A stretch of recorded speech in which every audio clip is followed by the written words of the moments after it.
And welcome everybody to the life and work of David Ray Griffin. I'm Richard Gage, AIA architect. And founder I'm Gail there she Gage. is. Sorry. Yep. I was just going to say I'm the founder of the original architects and engineers for 9/11 Truth and the former CEO. And with my wonderful wife, Gail, we have started Richard Gage 9/11. Right, Gail? Yes, that's right. Yes. And you have been a faithful assistant for a year. And on this, many years, on this particular, everybody turn off your cell phones. On this particular venture, we have had a number of exciting efforts, but none have been more impactful to create than the life and work of David Ray Griffin, a tribute that we're about, a celebration of this amazing man's work. And Gail, we have a co-host to help us. And yes, we do. And we're here to help her. Elizabeth Woodworth, tell us about her. Yes, Elizabeth was a career medical librarian and the author and co-author of 5 books. She worked with David Ray Griffin in various capacities from 2006 to 2022. She proofread and edited 12 books of his and many of his essays. In fact, she co-authored 2 books with him directly. Elizabeth has also written in-depth reviews of most of his books from the 2006 to the 2022 period on Amazon. And she's a regular contributor to Global Research.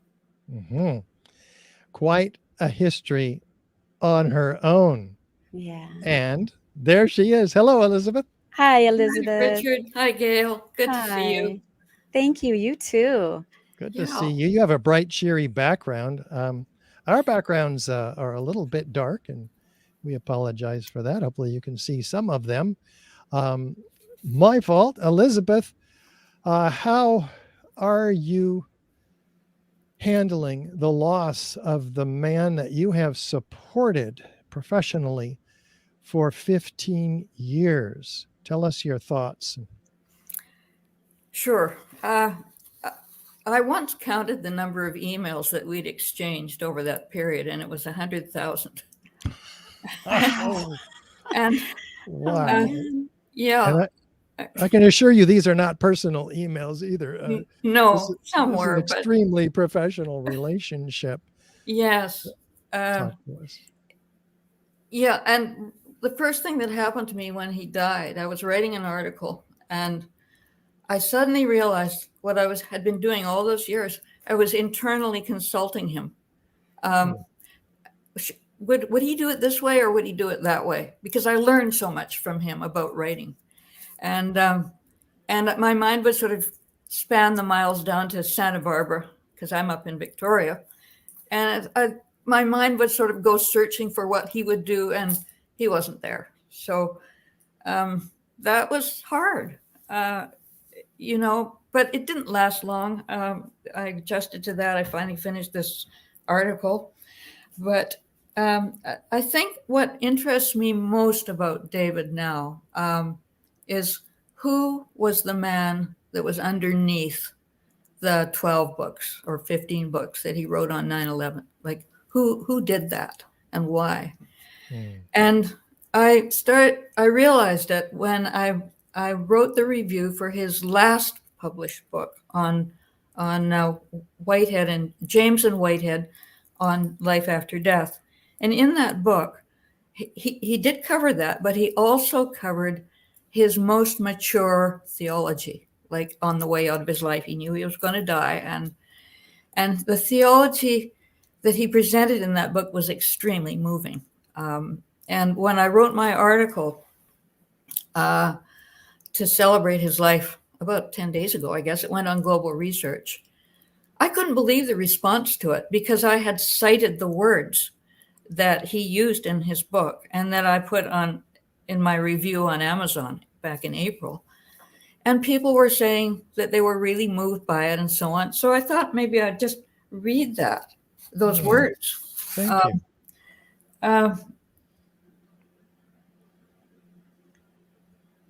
you.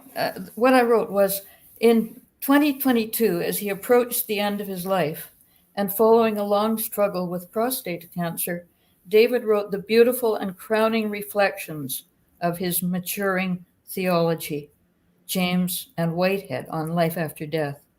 In the spirit of James and Whitehead, he explains that the universe is not separate from, but is within God, and is itself the very nature of God.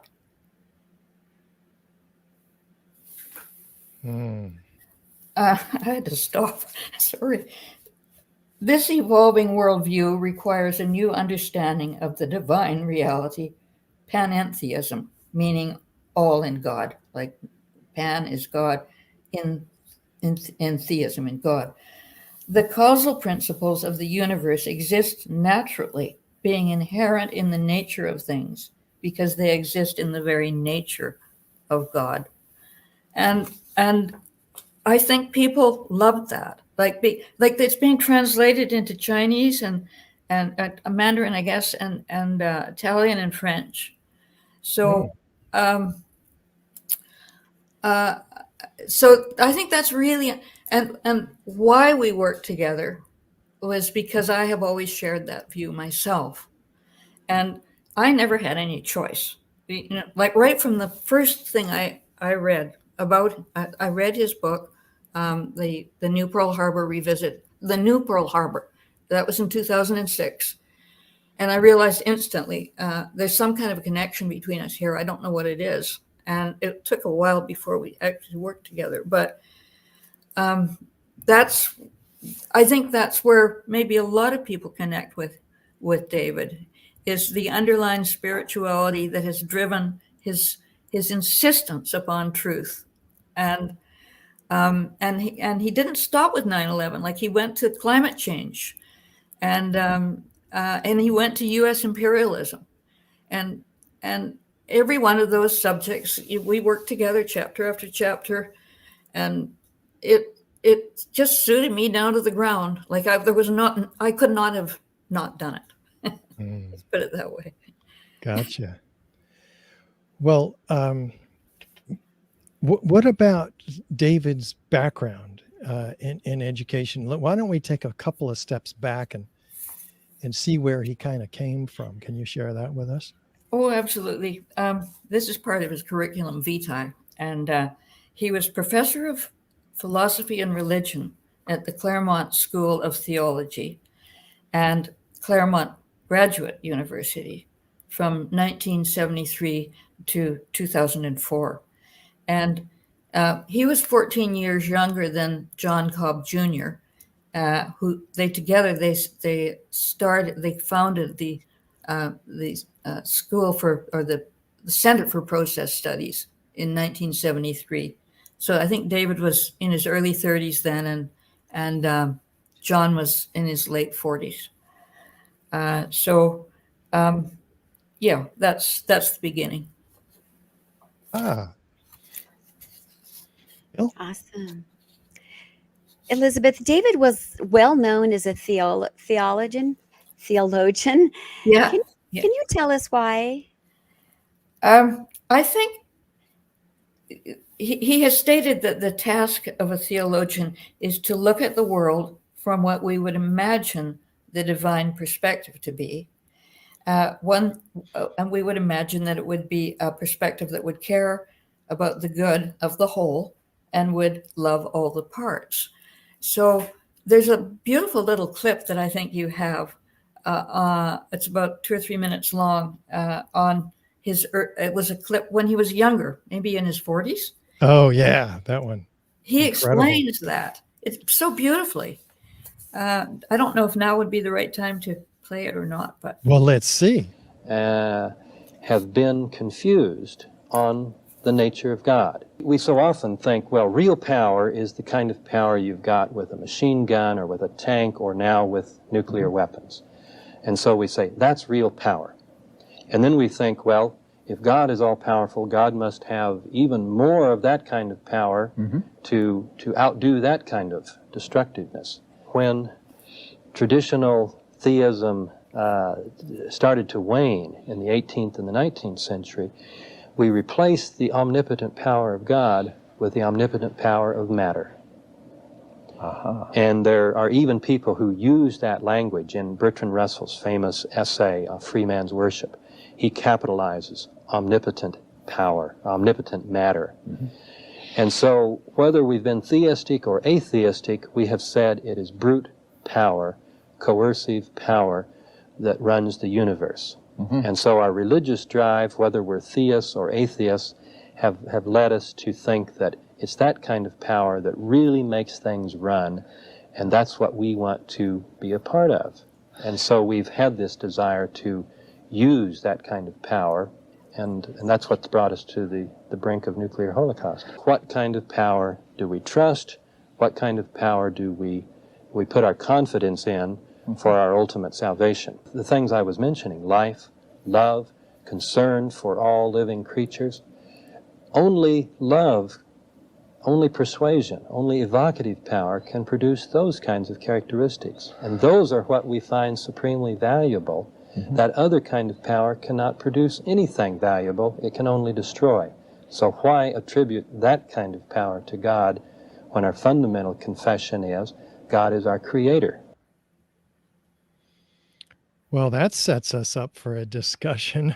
But first, how many of you out there listening today and watching have seen David Ray Griffin at such a young, impressionable, and handsome? Would you say that, Gail?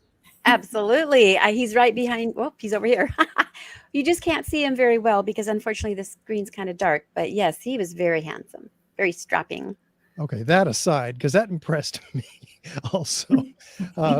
Elizabeth, tell us a little bit about David Ray Griffin, the theologian. Before we ever got into, we heard of him in the 9/11 Truth Movement. He had already spent, 50 years writing 25 books. Tell us about this part of this man, this amazing man.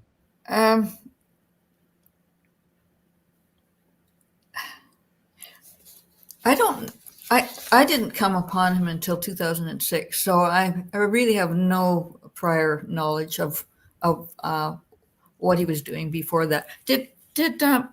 Did Bonnie do a clip on that, or did somebody else do a clip on his earlier life?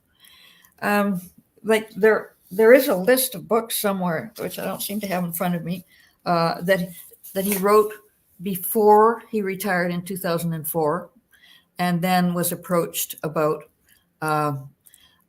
Some people said, Dr. Griffin, we think you would be interested in this evidence of blowback. Or of some kind of an inside job on 9/11. And his first response was, no, that's just blowback from the way we've treated the Middle East. I think he was going to actually write an article opposing that view, and he started looking into it, how he was going to oppose this idea of an inside job, and he realized, oh my goodness, it's true. So and he does actually tell that story. I was incredibly impressed with that. Let's have a listen.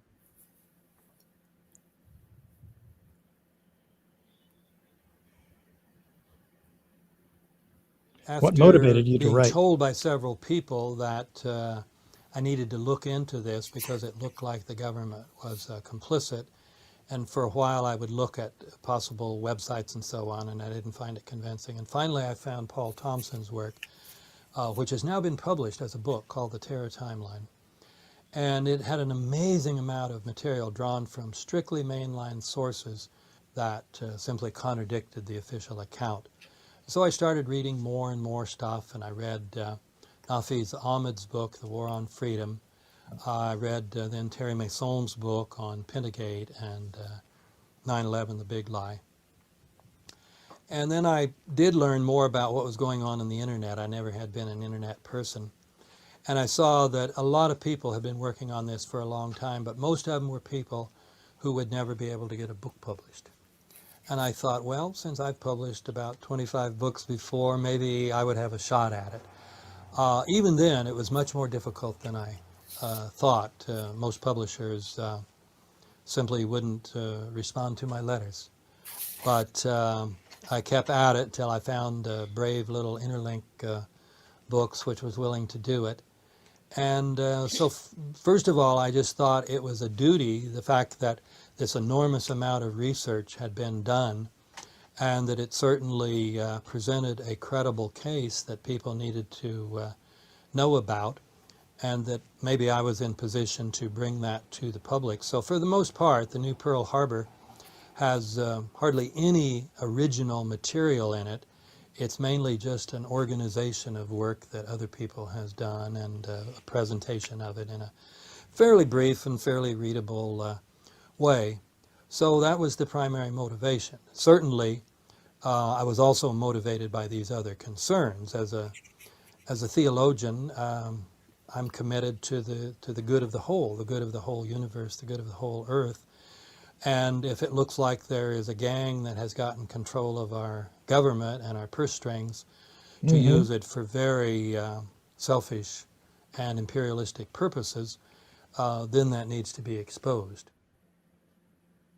And indeed, did he begin and is still exposing it.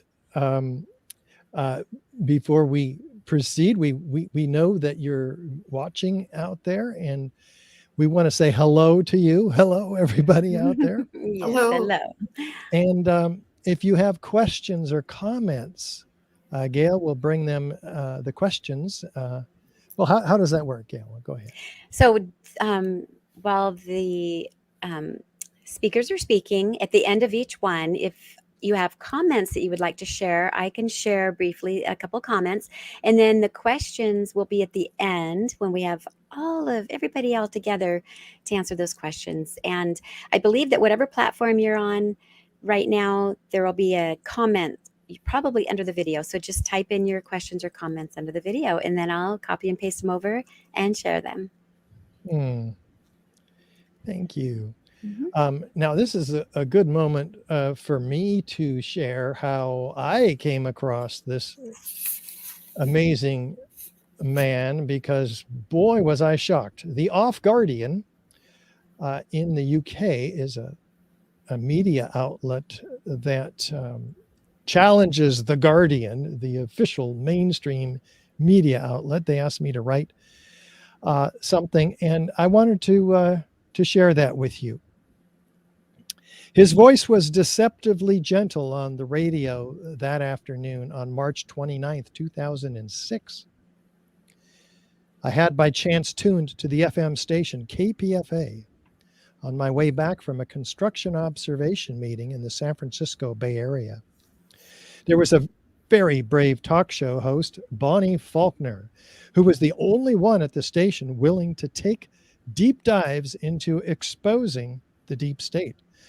But I didn't know about that or her yet, nor of her mysterious guest that day, Dr. David Ray Griffin. She was asking him to share with her audience his findings, having just discovered Graham McQueen's deep research into the 500 pages of explosive testimonies of the oral histories of hundreds of 9/11 first responders. This was recently released in 2005, August, by the New York City under a court order. This professor of theology carefully read many of these eyewitness statements of explosions, one after another. I found myself entering a state of what I became aware of later was called cognitive dissonance. I had never heard any alternative theories about how the Twin Towers came down. I couldn't drive and listen at the same time. This testimony was powerful.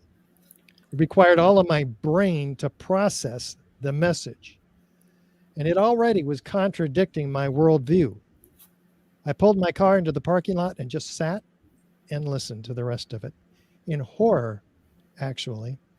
I thought I knew very well what happened on 9/11. I was a Reagan Republican, and I wanted to go into Afghanistan and Iraq and get those bastards who did this to us. But here was this very well-spoken, seemingly objective, elderly gentleman telling me about beams flying out of the towers laterally, dripping with molten metal, impaling themselves into buildings hundreds of feet away. He even tried to tell me that a third tower came down. Wasn't even hit by a plane. What are you talking about? I'm an architect. I would have known if there was a third tower that came down. They would have told me. Boy, did I have a lot to learn. This was a huge wake up. Either this guy was the biggest con artist, or I had been conned by my own government. And I just couldn't go there. Not yet, anyway. I would prove him wrong. I went to see him the next night at the Grand Lake Theater in Oakland, but I was late, and he had attracted a sellout crowd of 600 people. Where'd they go? Oh, let me show you the people. I'm still here. Oh, I know. No, not you people. the other people. I have to do this, and then I have to do this. Hang on, you got to see this. This was an extraordinary moment in my life. And there we are. Okay. There. That's what I was confronted with. I'm going, what? Learn the truth about 9/11? David Ray Griffin? Because I had heard him on the radio the day before. And here I'm walking into it, and they wouldn't even let me in. They were sold out. They told me, you can go listen on the live stream. Of course, I didn't know I was going to be the only architect to create an organization dedicated to exposing what he was exposing here.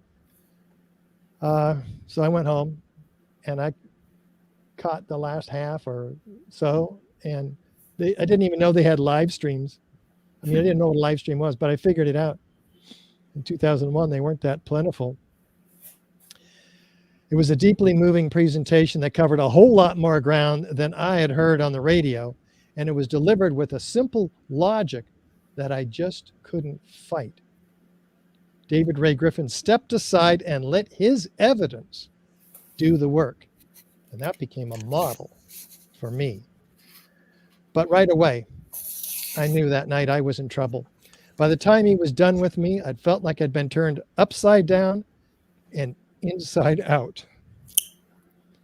I was confused, raw, and vulnerable. Yet this had turned to anger in the days and weeks to come, and the anger turned into action as I independently verified his outrageous insinuations about my government and the media, who had lied to me on a colossal scale. It was his unique, unassuming style that had stripped me defenseless and enabled me to see the truth. I learned that millions of others were easily taken apart at the seams by the logic in his 15 books, ultimately, and dozens of presentations around the world on the subject of 9/11. Looking back on the painful transformation caused by this innocent man, I have indeed arrived at a state of deep gratitude. For he and others inspired by him, such as Stephen Jones, who's with us today, over the course of the following years, mentored and encouraged me to follow in some giant footsteps and speak my newfound truth. And here is that crew and mentors who inspired architects and engineers for 9/11 Truth in 2007 and who inspires me still. In fact, he'll live in my heart and continue to be heard as long as I'm able to speak.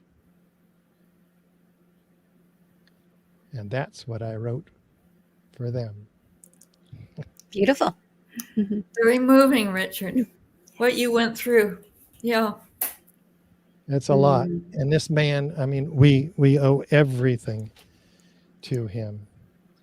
And that's not all. Oh, Gail has a question for you, Elizabeth. Yes, Elizabeth, can you share with us some of the books that you helped David write and the ones that you edited for him? Yeah, sure. I'll have to look at the list. That's totally fine. Now it's in small print. Yeah, I learned of him by reading The New Pearl Harbor in 2006, and then I started writing with him in later that year, actually in December. And the first book was Debunking 9/11 Debunking, and he asked me, "Would you like to just read over one of my chapters?" So I did, and I made my notations on it. And he said, "Well, yeah, that's really good. That's better than two other proofreaders have come up with. So would you like to read some more chapters?" So I ended up reading all the chapters in that book, and then all the footnotes. And as a librarian, a lot of those footnotes needed to be improved upon. Like, they were not primary sources; they were secondary sources, and that's important. So the next one was after that. I guess it was there's so many. There are 12 of them. Mm. That would be. I didn't work on the 9/11 Commission report. That was before I got into the act here. I guess it was 9/11. I can't really see that on the screen. 9/11 revisited. The 9/11 contradictions, that was another one. These were all around 2007, 2008. Then there was the one that Publishers Weekly gave Pick of the Week to, which happens to 51 books every year only. The biggest reviewing tool in the world, in the English-speaking world. And 51 books a year get this distinction of being Pick of the Week. And David's second book, the New Pearl Harbor Revisited, in November 2008, Publishers Weekly gave it that pick. There wasn't a peep anywhere in the mainstream media. It should have been picked up by the New York Times and by the Times Literary Supplement, by all the major reviewing. And so there was dead silence. And then you know how absolutely coordinated and tight this suppression of real information is in the world, not just the United States. That was a wake-up call. Wasn't Huge it? for me. Yeah. And then what else? There was Bush and Cheney. Let's see, he got through the main 9/11 books, and then he started going into American imperialism. He wrote his big climate book, Unprecedented: Can Civilization Survive the CO2 Crisis, in 2015. And that was because it was the year of the huge climate conference in Paris, COP21, which I went to. I managed to get in there, which isn't easy. And I took his book and I actually presented it, not to the 40,000 people, but to some of them. And so that was kind of fun to go to that enormous gathering of humanity. It was the biggest gathering of humanity since World War II. So his book was seen there. Then he did a wonderful book I'm not sure which year, it was about 2018. I don't have the title in front of me, just a second. The American Trajectory, and Divine or Demonic. And that is, he went and he read all the current university press summaries, from good authors, of the history of American imperialism, the way it has been unearthed, as opposed to the way we've been told it through the history books.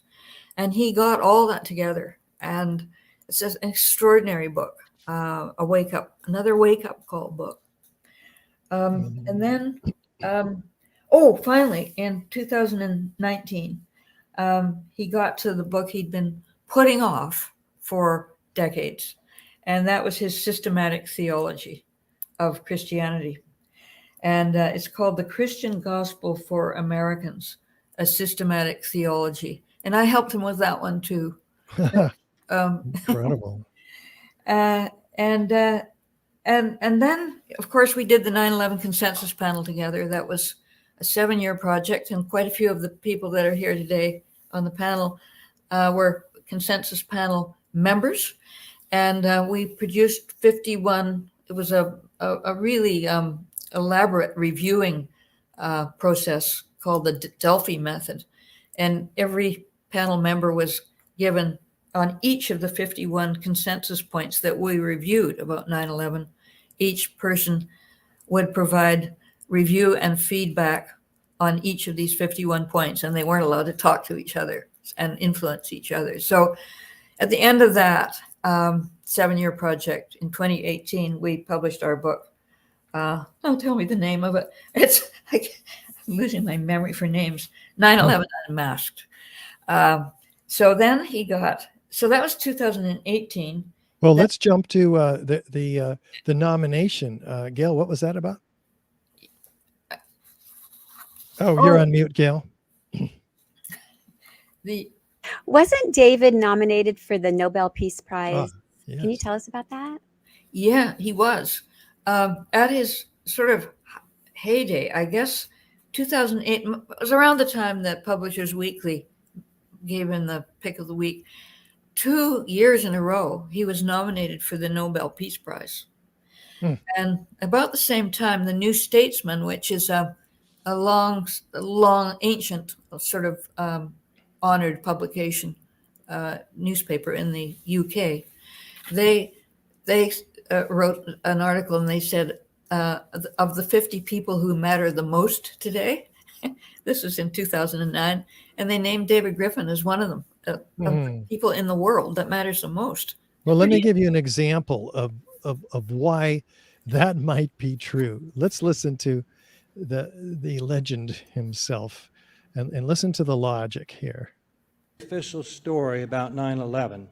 America, because of its goodness, was, according to the official story about 9/11, America, because of its goodness, was attacked by fanatical Arab Muslims who hate our freedoms.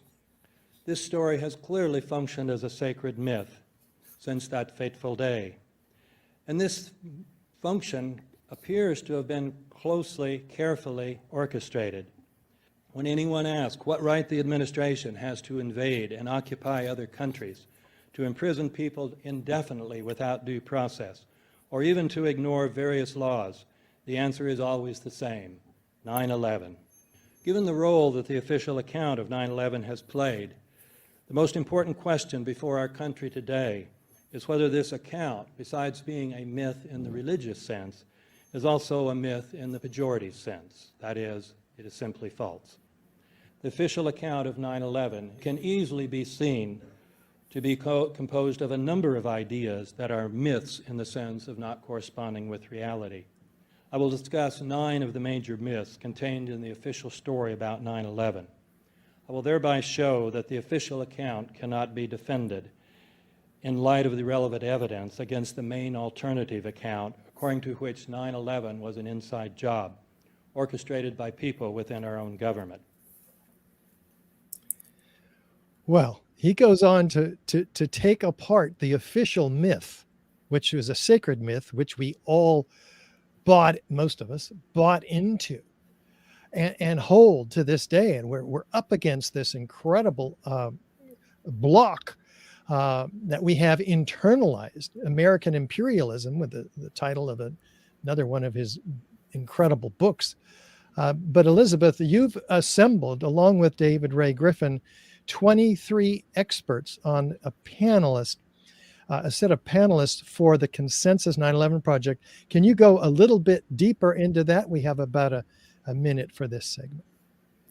Yes, we had 4 of them here today were on the panel. Niels Harrit and Stephen Jones and David Chandler and Fran Shure were on the panel, and there were journalists, a number, Massimo Mazzucco and Roland Morgan. There were all kinds of different. There was a physician on the panel. So like we tried to cover the whole spectrum of things of professions that were could comment on what happened on 9/11, and the book actually has done quite well. I think architects and engineers called it the Bible of the truth movement because the evidence-based model we used was basically irrefutable. Like, these people couldn't talk to each other for 7 years about the evidence that they were reviewing. And so we got a good press, David's Olive Branch Press, Interlink, they published it. And so it all ended up quite successfully. And I do think that David's books are going to go down in history because they're the clearest research that's been done for posterity to look back on. And here's the one that's going down in my history book because I use this, I'm not going to say religiously, but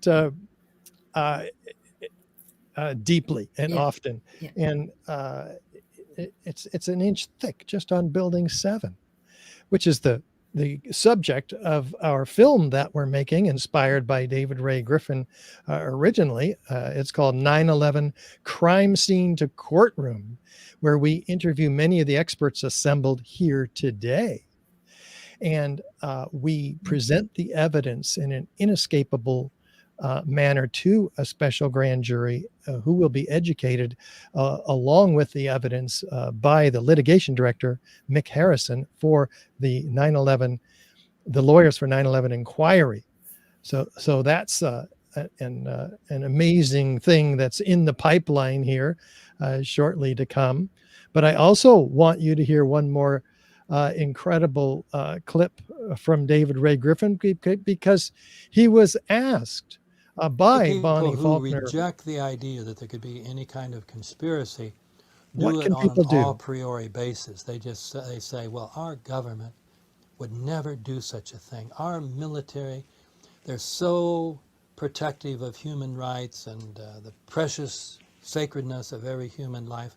They would never do anything like this. Well, people just need to learn the history and realize that 3,000 lives taken on 9/11, in terms of the kind of cost-benefit analysis that the military is trained to do and that the CIA is trained to do, this was a very, what they would call high cost-benefit operation.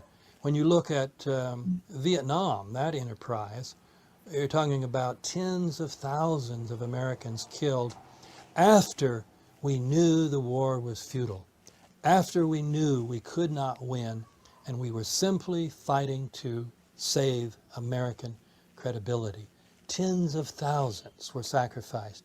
So to kill 3,000 on 9/11, given that kind of mindset that thinks in those terms, this was not a bad price to pay. Well, how can people respond to this? What can be done? Well, the immediate thing, of course, is if you become convinced you've got criminals in the White House, get rid of them. More long term, we need to overcome plutocracy. Plutocracy is where democracy is rule by the people, of the people, for the people. Plutocracy is rule by the rich, of the rich, for the rich. And we have a system now in which the richest 1 to 5% of the country calls the shots for America, and therefore calls the shots for the world. So we need to, this may sound simplistic, but the biggest single step we could take would be to get rid of all private financing of elections. That's why these politicians cannot tell the truth. That's why they can't buck the corporations. That's why we only get rich people or people who are sponsored by rich corporations who can run for national office. So we need public financing so that honest people um, can get in the government and pass laws, and then we can get honest people in the White House who will execute those laws. So I would say that would be the next thing. And thirdly, work for global democracy, and in my forthcoming books I'll be describing the reasons for that.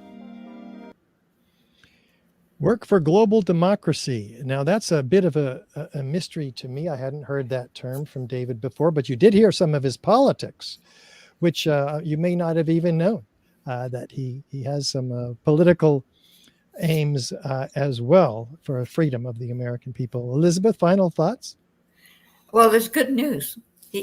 His last book hasn't come out yet, and it's about his politics. It's about the Ukraine war.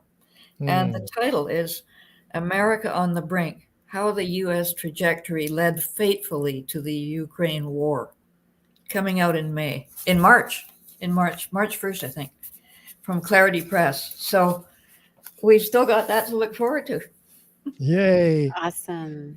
Well, this is great. We are going to hear from a number of very special people today. They're all lined up. They're here in the studio, well, remotely. And I would just like you to meet our first one. And who is that?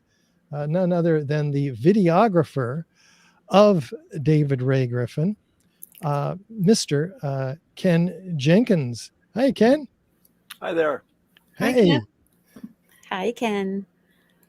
There he is, 9/11 researcher. How long now, Ken?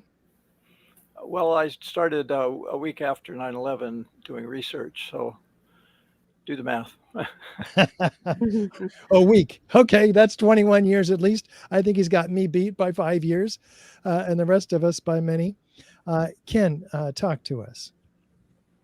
Well, about I want the, to pick up this story in 2003. My own story, as I said, started a week after. I pretty much knew a lot of what David talked about in that interview in terms of U.S. foreign policy. So I never kind of bought the official story. I thought it was blowback. But I didn't know about false flags. And I was sent some information by email a week after the event. I followed up on it, and it started answering some of the questions like, where the heck were the fighter jets that I had? And by November, after studying a lot about false flags and learning about Pearl Harbor, I became convinced that it was what they were saying, a false flag. And I figured, well, I'm a video producer. This movement's going to need videos. I guess I have a job, not a good paying job, but a worthwhile job. And I started putting together actually first a PowerPoint presentation and kind of went from there, met Carol Burley and so forth. And by 2003, we were doing a lot of tabling at the Iraq War protests here in San Francisco, and meeting a lot of people like Jim Hoffman. I was the first to talk to him about the towers. And then, of course, David's first book came out in 2003, April, I believe.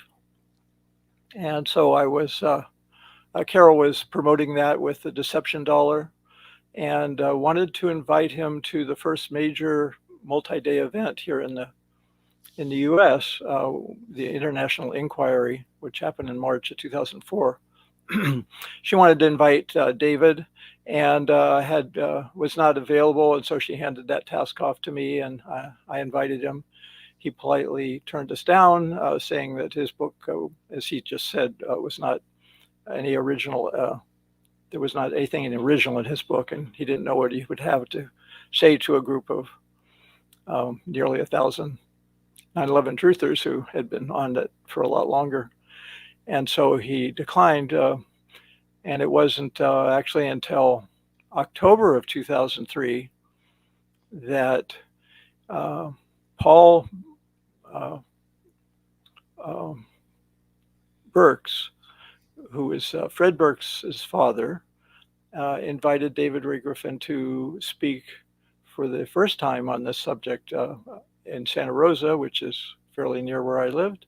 And so I showed up with my assistant and camera, and we recorded that first video in October 2003, which is also when the interview we were watching was done, which I illustrated. So I went ahead and put together a video. I got camera footage from other videographers that were there, including one I invited, and of course consulted with David. I illustrated it with about 150 illustrations, videos, and graphics, and showed it to him. And since David doesn't use PowerPoint, he liked what I did, and eventually I became his exclusive videographer for a number of years. And we did a series of videos, which we're now seeing. The one on the bottom left there is the video that was made there in Santa Rosa. Or no, I think that's the one from, it was also seen on C-SPAN. Oh, let me add, Ken, that many of these videos are up on our website in a special section dedicated to David Ray Griffin of his works. And so that website is richardgage911.org. And just click on the wonderful face of David Ray Griffin wherever you find it, and you'll find these videos there. Go ahead. So yeah, this is to kind of illustrate the parallels between the books and the videos that David and I did.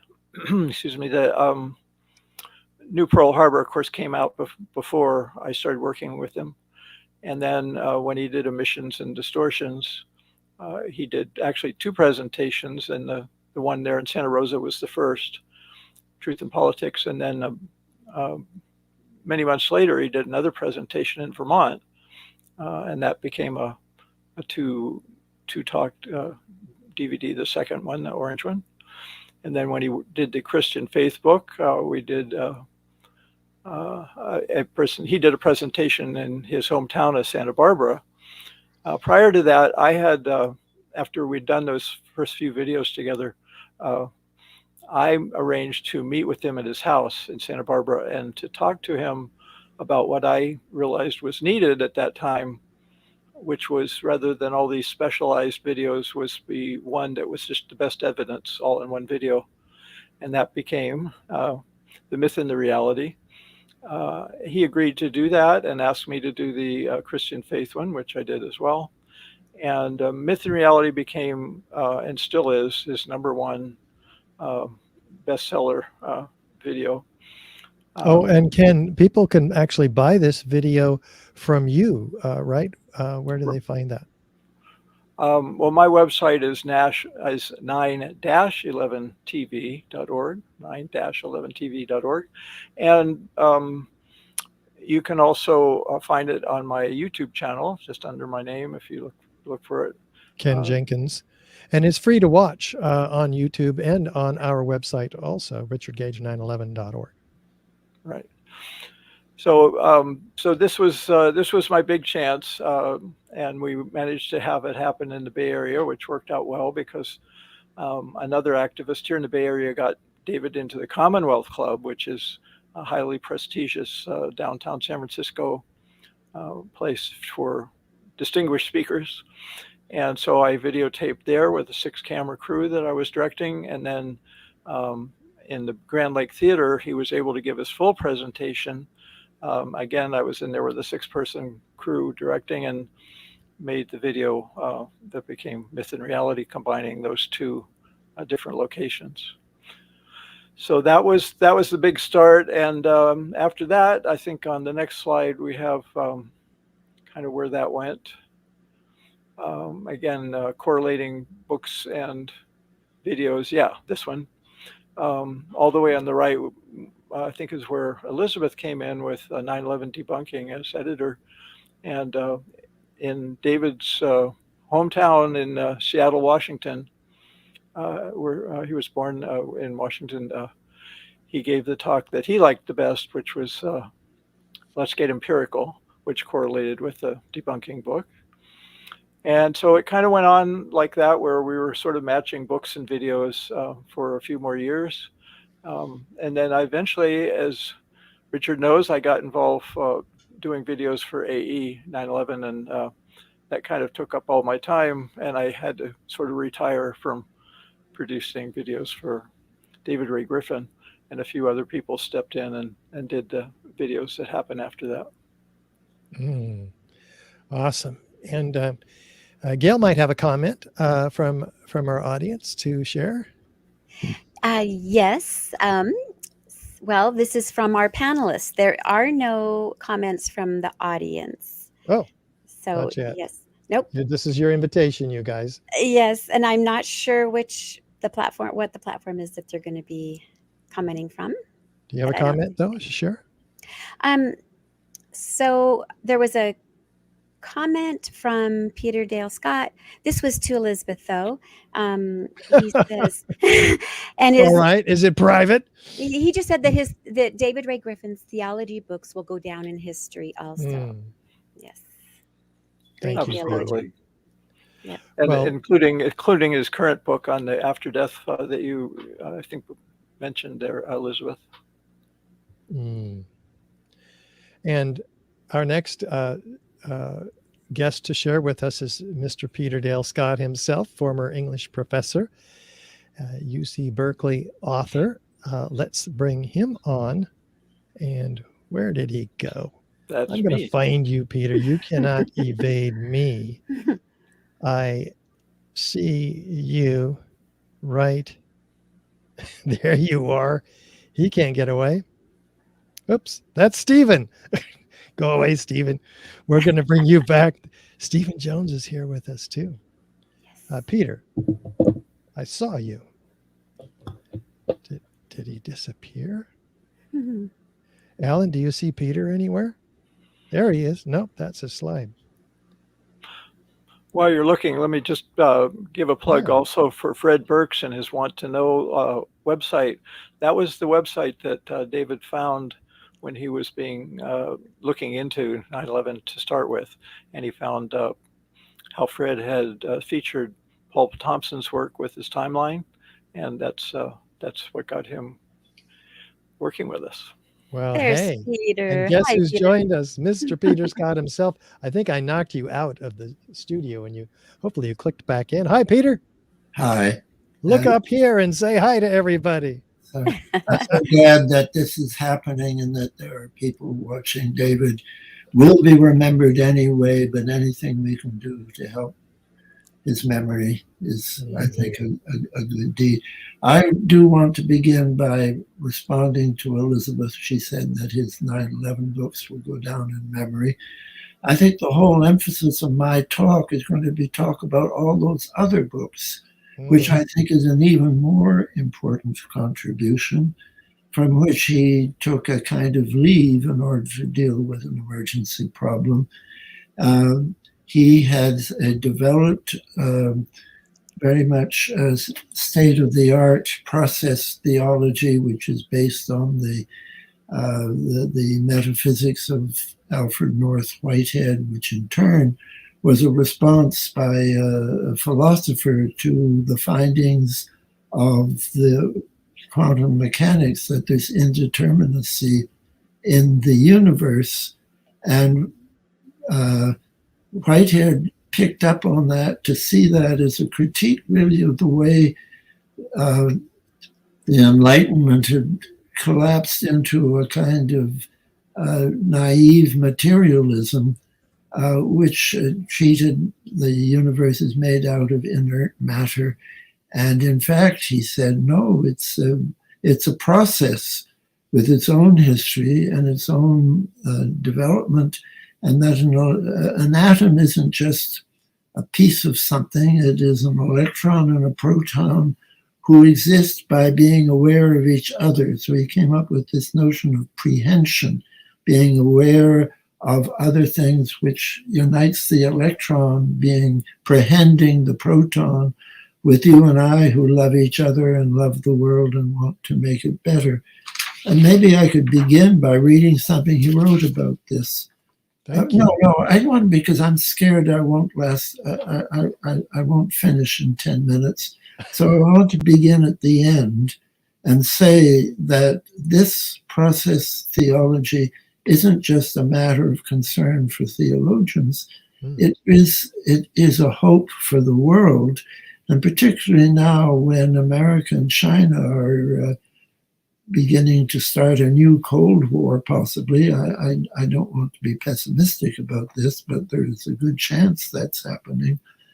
I went to a dinner in honor of David Ray Griffin, I think it was almost 10 years ago, and at my table was a woman from China.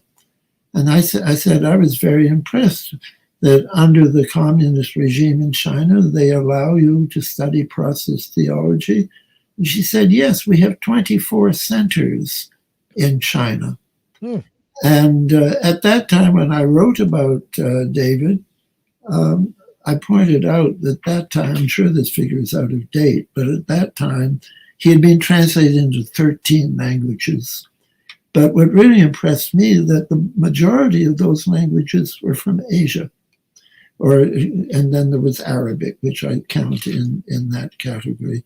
And many people have pointed out the strong similarities between Buddhism and process theology. And with that, now I am going to read from his Christian Faith book, because it sums up better than I could what's happening here. Whitehead's doctrine that all individuals embody creativity means that at least some iota of responsive, self-determining creativity, as well as some degree of outgoing causal creativity, is exercised by all events, even those in the primordial chaos. Such a view would have been ridiculed in the 19th century, when science was heavily committed to a strict determinism. You know, Einstein himself could never really swallow quantum mechanics because he wanted so much for the universe to be orderly that he could not accept this idea of indeterminacy. But I think now the consensus is that on this one point, Einstein was wrong and the quantum mechanics people were right. And then this is back to David again. Since the discovery of quantum indeterminacy, this idea is not ruled out. The idea is also increasingly supported by biologists who have discovered that bacteria make decisions. Likewise, the scientist Robert Mulliken once said that if molecules were as big as dogs, we would unhesitatingly attribute the power of decision making to them.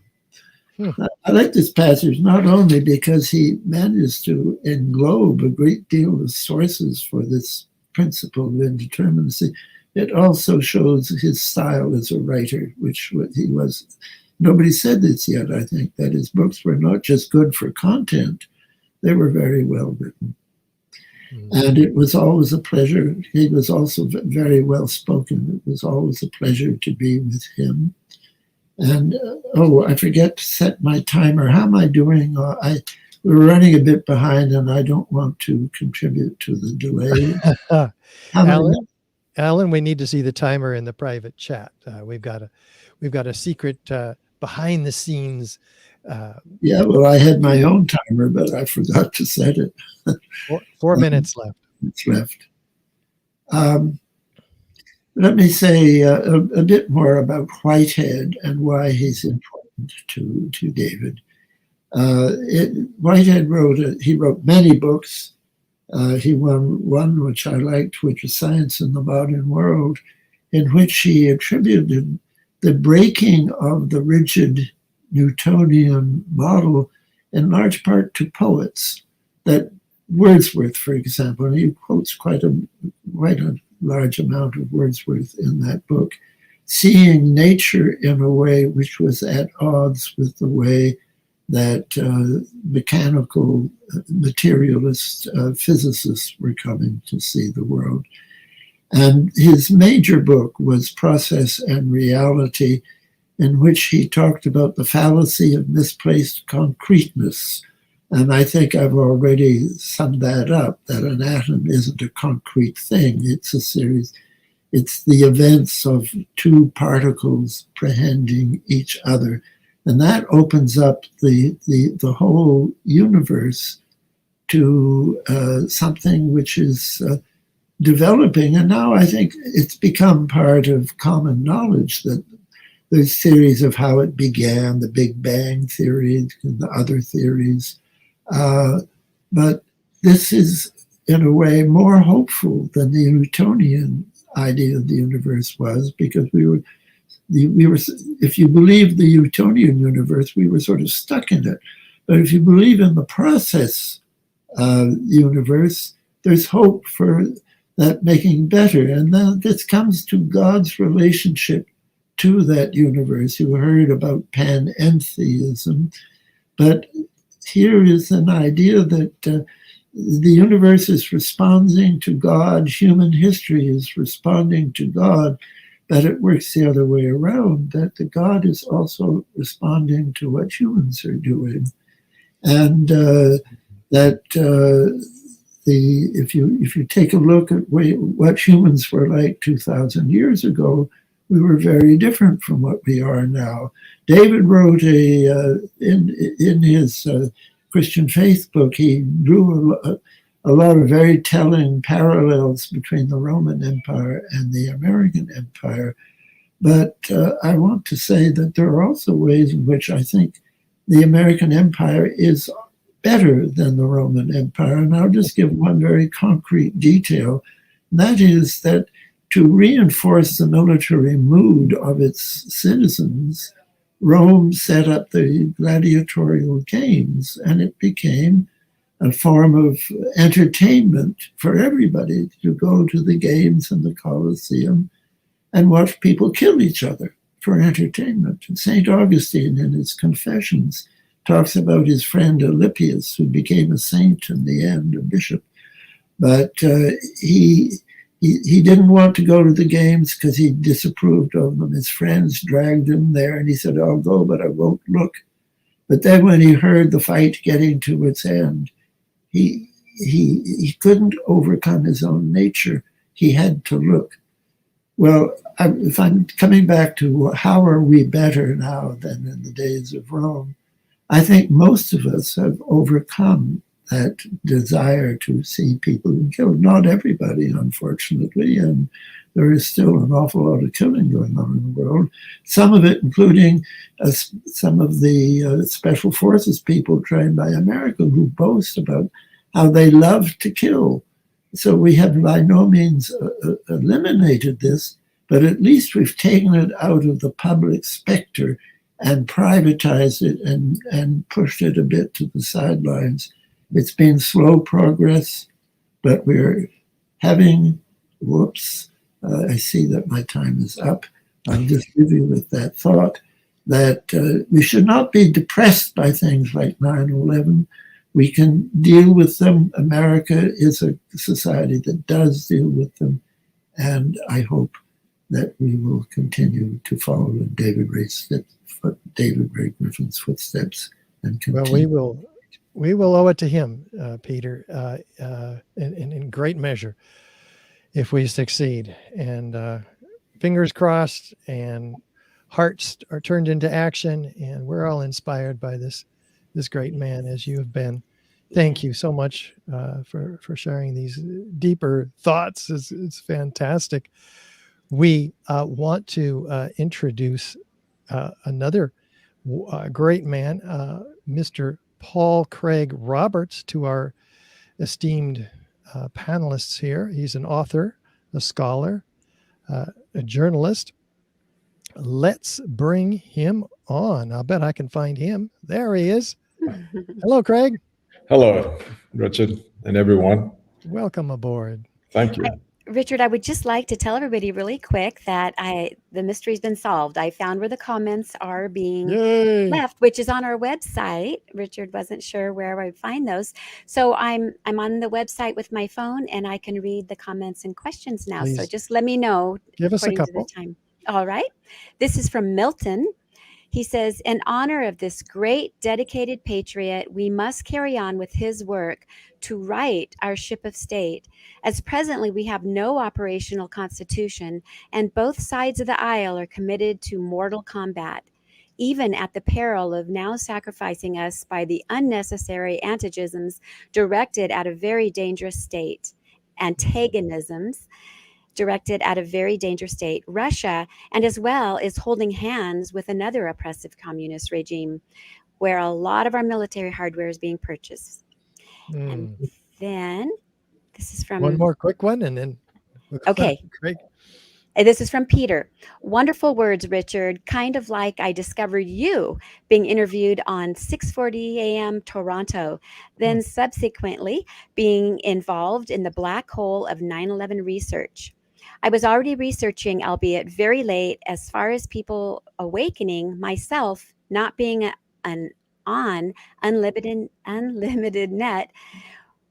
Then he goes on, but he's just very grateful. Lots of great encouragement and kind words. Oh, thank you, Gail, and thank you, Peter, and this Peter with us here now. We'll let you go, and we'll focus on Mr. Paul Craig Roberts. Yes. What are your thoughts today, Craig? Okay, Richard. Well, as Peter Dale Scott made clear, David Ray Griffin was a man of very broad and varied intellectual capability. I'm familiar with his 9/11 work, especially as I reviewed a number of the volumes.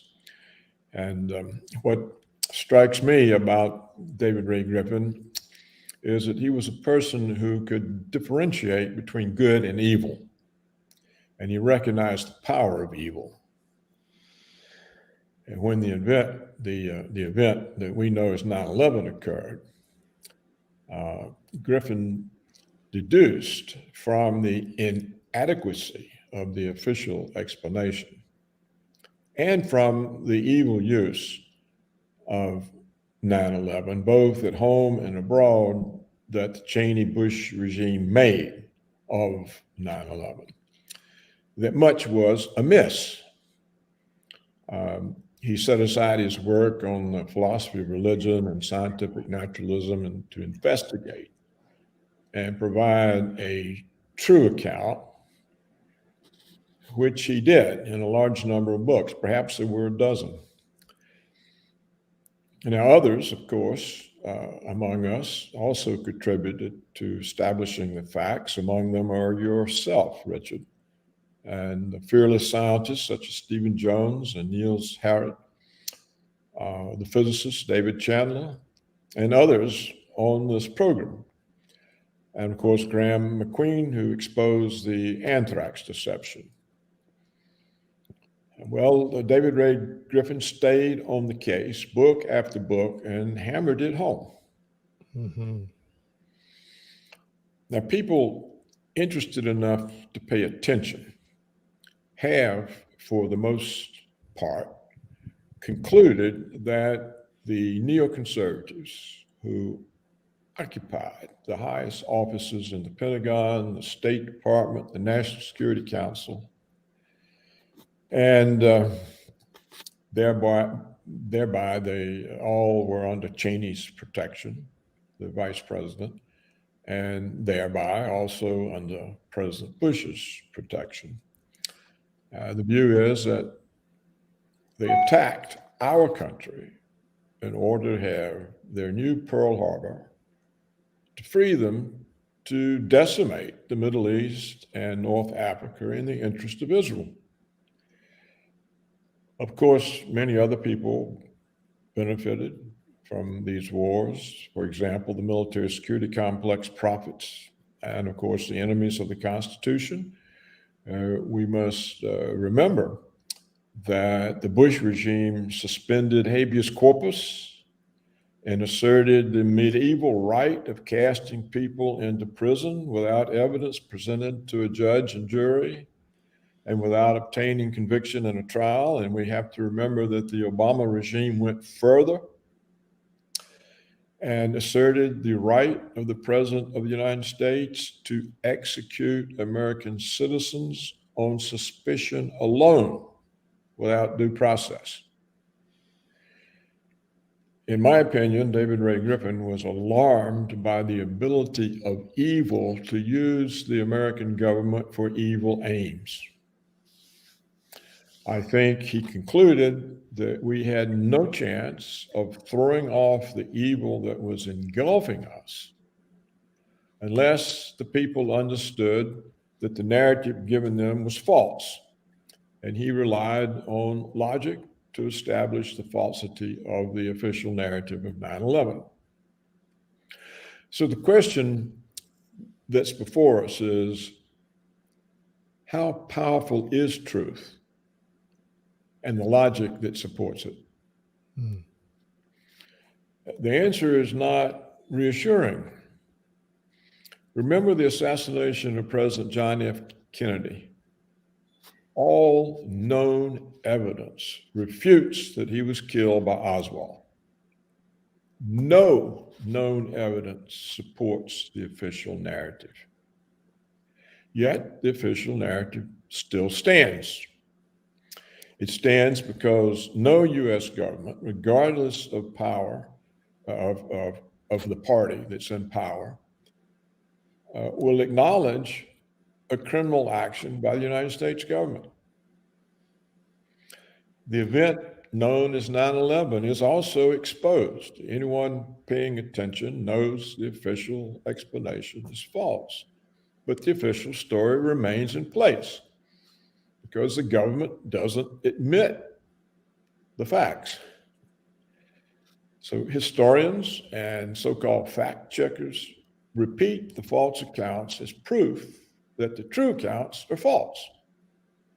It seems to be the case that it's only the word of the liar that counts. Those of us still extant who respect truth and know that evil cannot be held in check if truth is suppressed have as our obligation to continue David Ray Griffin's opposition to the rising power of evil. And with that, I'm finished with my remarks. Thank you. I think he would agree with you. And we've all got some searching to do, including those of you who are watching. Gail is going to be bringing us some of your comments and questions for later. Is there one for now, Gail? Here's a comment from Valerie. She says, thank you so much for this.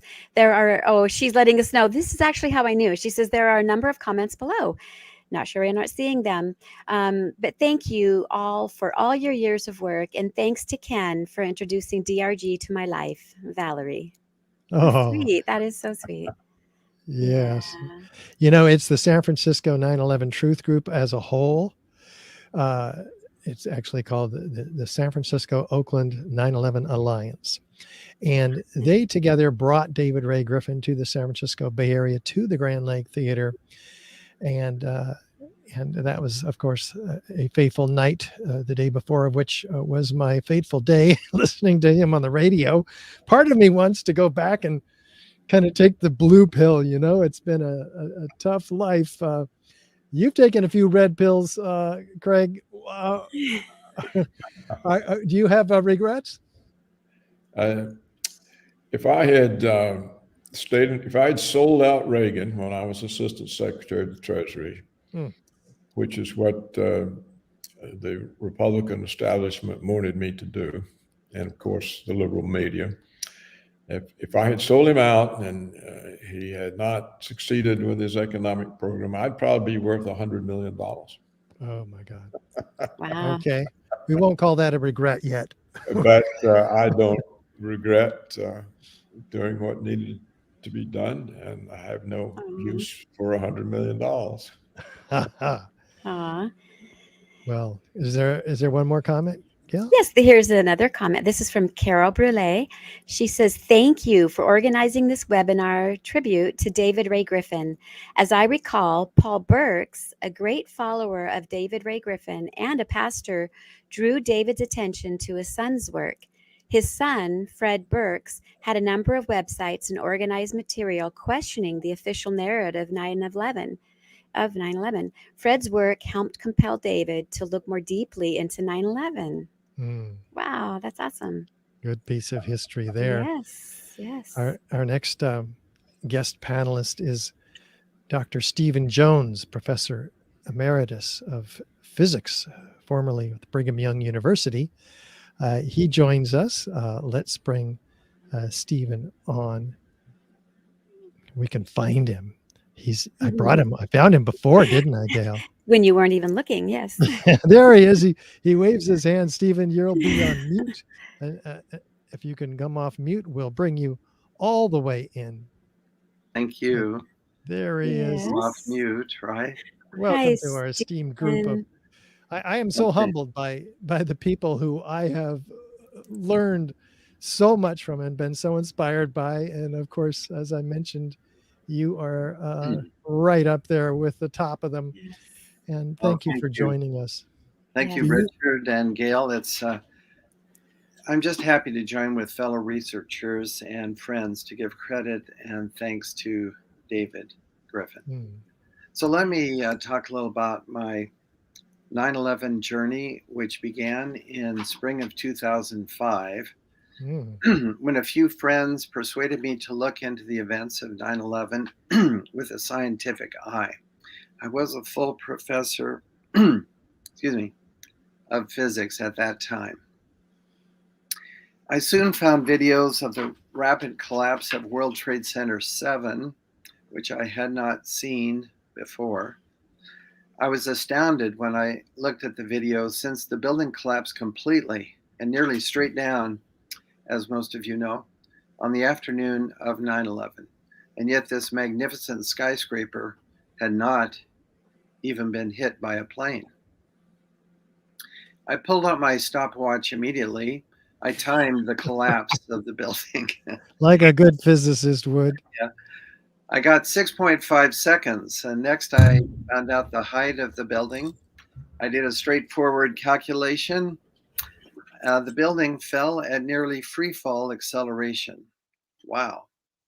The implications of this were enormous, and I might say that I had a few nights of sleeplessness as I pondered the implications of what I was seeing. Now, free fall behavior was later confirmed by detailed analysis as I worked with some of my students, and independently then by David Chandler, who will be speaking to us later. I showed the World Trade Center 7 video to my physics department chair. He came by my office at one time, and I showed that to him. And he affirmed to me that I had full academic freedom to study this if I wanted to. I did.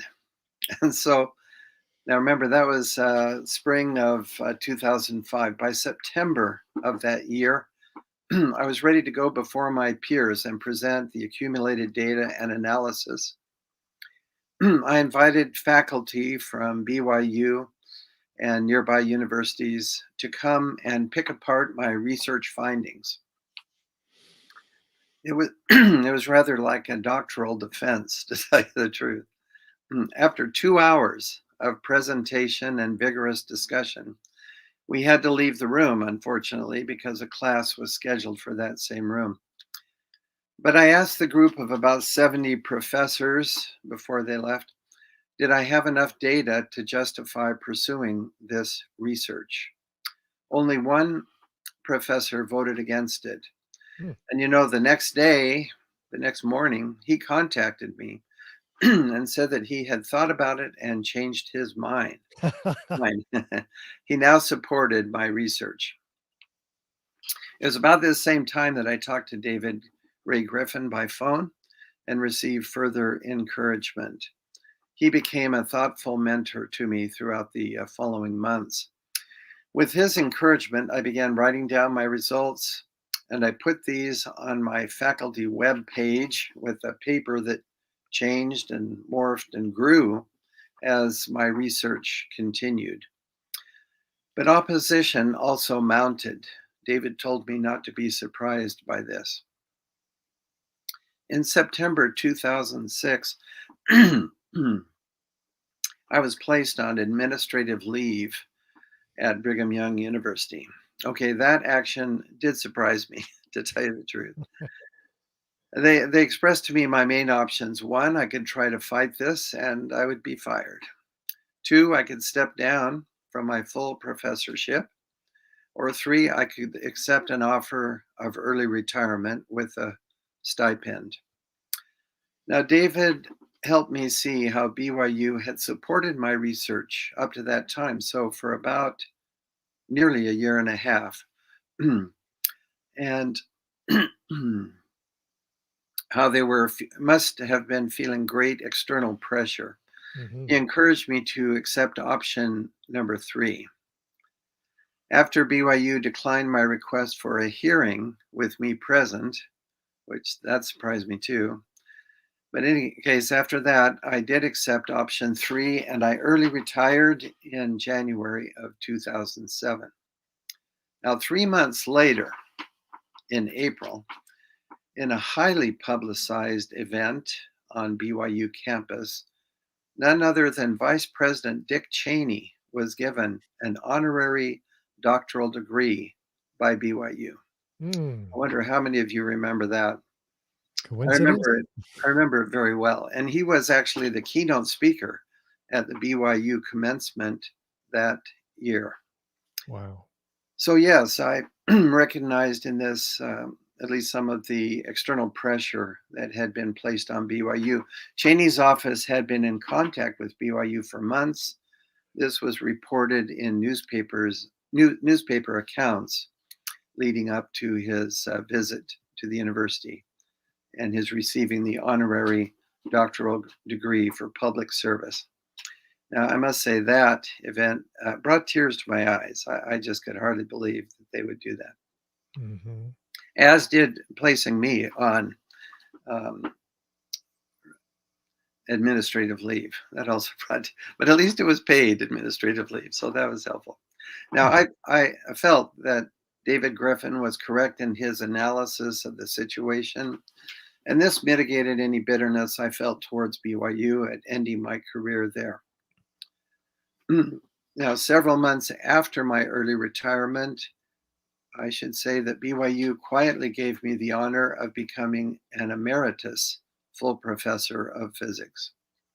And also some of the administrators there told me that my publication record, which included papers in Scientific American, Nature, and Physical Review letters, was indeed top-notch.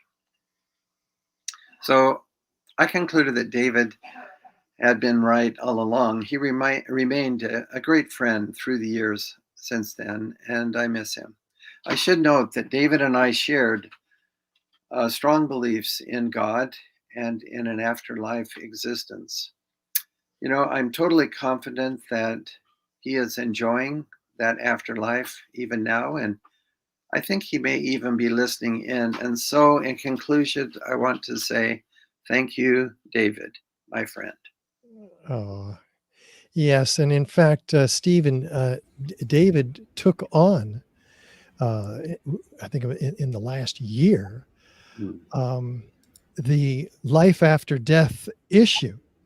And he wrote a book and about this, and knowing that he was facing his final struggle, or celebration, however you want to perceive it. And Robert McDermott, the author of the Introduction to William James Essays in Psychical Research at Harvard University Press, wrote this about the book in the way of a foreword. He says, life after death, it's a question that theologians, scientists, and philosophers have tried for centuries to answer one way or the other. One side appeals to divine revelation. The other side relies on mind-body dualism and limits what counts as evidence by denying the full range of human experience. Using the mature work of philosophers William James and Alfred North Whitehead, Griffin presents a lucid case for life after death that is broadly inclusive of all types of human experience, including near-death experiences. So Excellent. he was all over this. Yeah, thank you. I was not familiar with that book, so I appreciate that, Richard. So I tend to agree with you. I think David is here with us, and I'll join you in telling you, David, we love you and we hold you in our hearts in your transition time. And we hope you will, from the other side, help as many people wake up to what you have woken up That's a good to point. Yeah.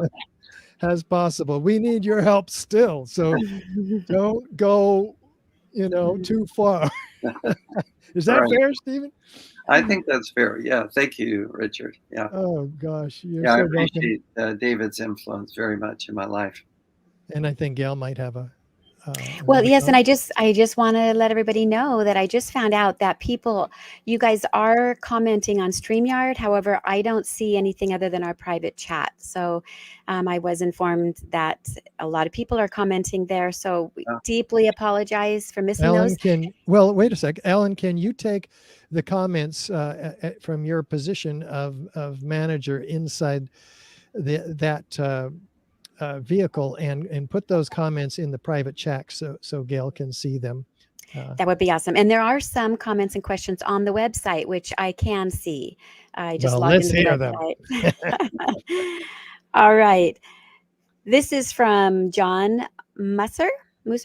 Dr. Griffin and Dr. Jones are the two most influential researchers who originally brought me to 9/11 Truth. Still, to this day, it's their work, along with Richard's, that I point people to who are not yet awake or just barely waking up. Even 20 years later, people are waking up to 9/11 Truth. Your presentations are still making a big impact. Thank you, Stephen, Richard, and DRG. Wow. Thank you. Very sweet. Very nice comment. Thank you. Yes. And yes. thank you also to another very special soul, Dr. Niels Harrit, professor of chemistry, emeritus. And while before we hear from Niels, apparently we have David Davenport, a comment. Oops, he's gone. Oh, see, when we put the comments Go ahead and into read the that, Gail. private chat, it reads it. Yeah, it puts it up there. So again, a great note to end on. Stephen, I wholeheartedly believe in life after death. And if most humans were to acquire this belief, the world's problems would be resolved. Excellent point. Yes. And back to David. Very inspirational, says Rich. We won't read all of them, but Ellen, if you want to post those, we really appreciate it. We'll read what we can, but they're coming and going, and that's fine. Everybody can at least read them. Let's bring on Mr. Niels Harrit to the stream.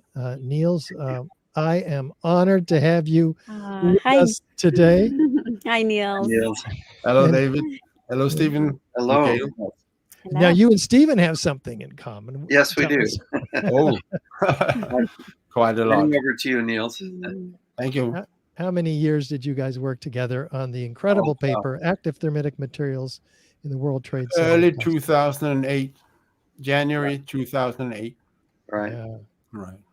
An incredible work, of course, the pinnacle of forensic evidence that we all use in the 9/11 Truth movement. Those of us who know what evidence is use it, and it's used well. It goes far. Thank you, Stephen. We'll let you go, and you'll be monitoring from behind, and we move to our deep friend, Niels Harrit. Niels, share with us your thoughts about David Ray Griffin. Well, my thoughts will be rather short and very personal. Since we can all point to people who change our lives in a decisive way. More than most, David Ray Griffin has bended the trajectory of many people's lives into a more honest, dedicated, uncompromising, and fearless direction. I became one of them after I discovered the realities of 9/11 in 2006. Or rather, 9/11 came to me, because nobody goes out to look for 9/11.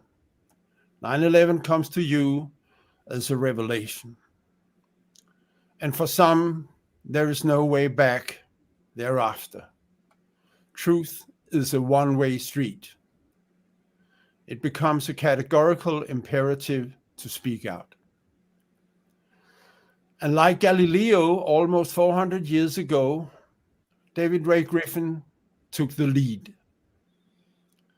He was blessed with an enormous capacity for collecting evidence, evaluating it, and transforming it into highly readable, meticulous prose, which was received by a huge audience. In his presentations, we saw a man of the ultimate integrity, laying out the facts and the consequences with great clarity. From the beginning, Griffin's books served as the eye-opener and the source for factual evidence for many. Thus, Griffin's book on 9/11, The New Pearl Harbor, became the first book of reference for so many people at that time. For me too. It was even published in Danish, which is a tiny little speech area, believe me, and immediately the publisher went broke. So we sold the book at a symbolic price out of the trunk of my car and gave it away to some important people.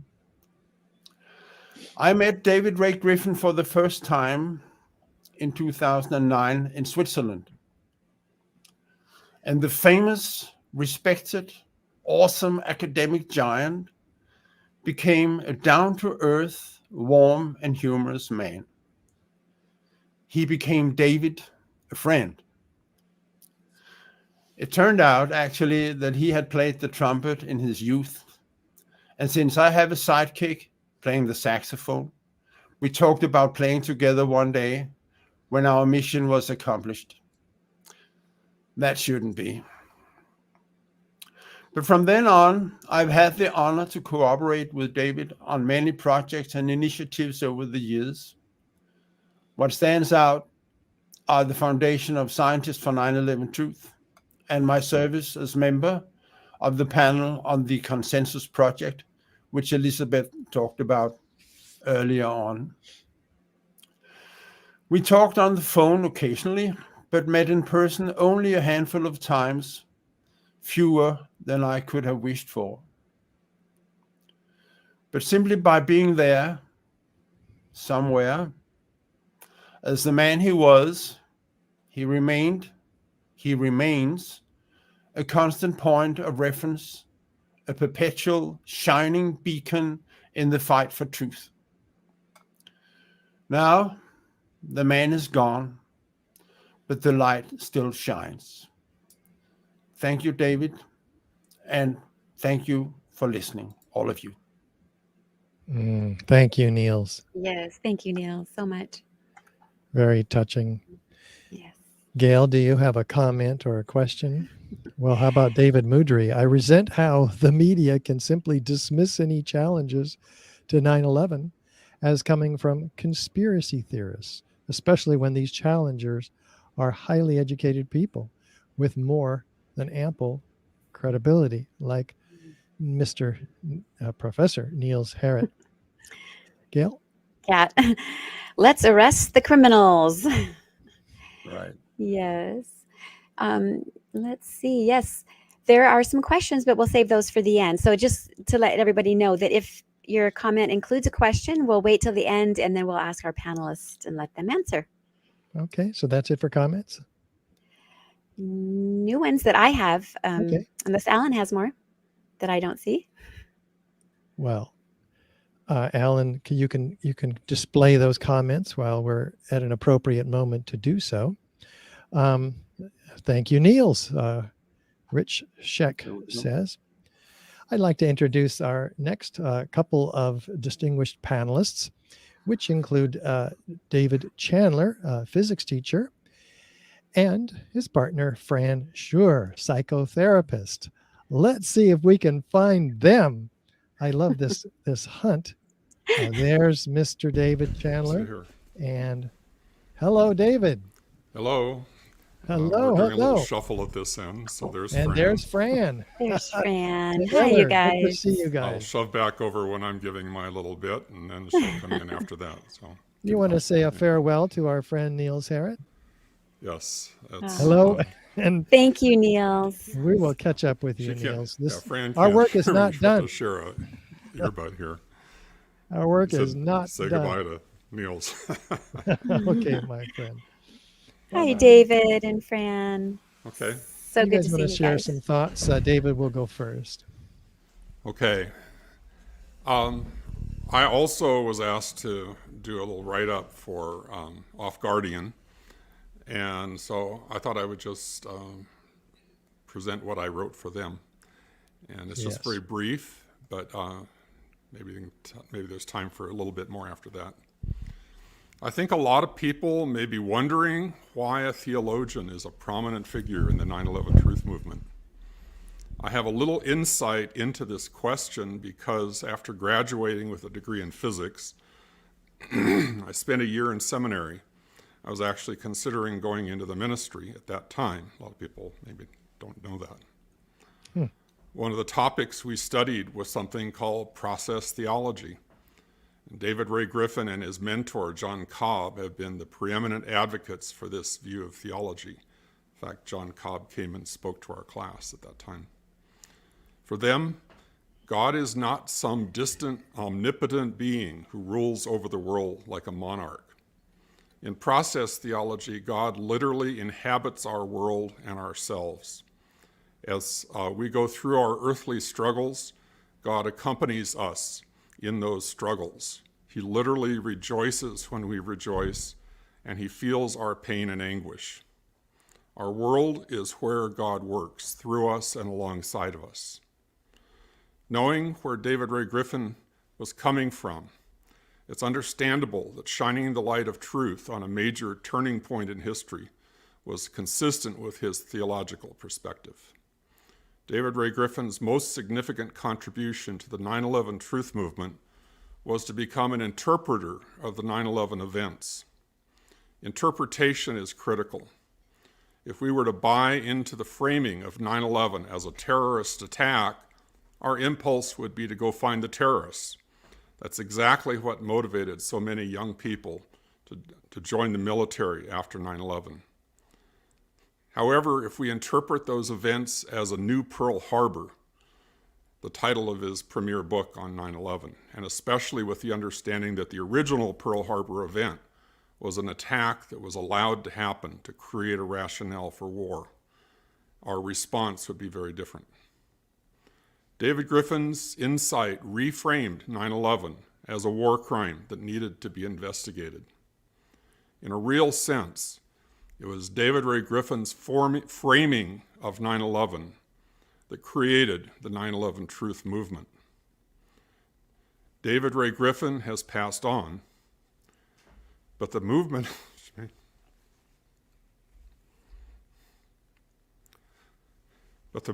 to shine the light of truth on the events of 9/11 continues. Sorry. Okay.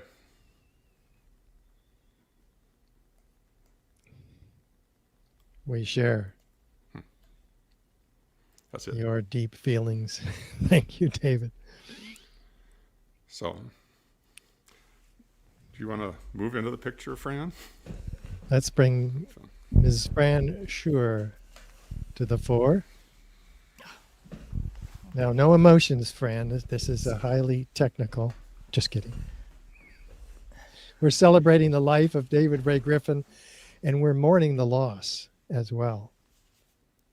The range of feelings I've gone through in putting this together myself have been enormous, and I've grown a lot putting together this esteemed group of people who care so much and have been so impacted by David Ray Griffin.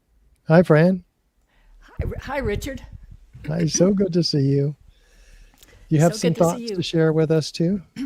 I do, and I'm so happy and honored to be able to do that. I'm going to tell you some very personal recollections in my interactions with David Ray Griffin. And some of them will hark back to this interview you have with Stephen Jones.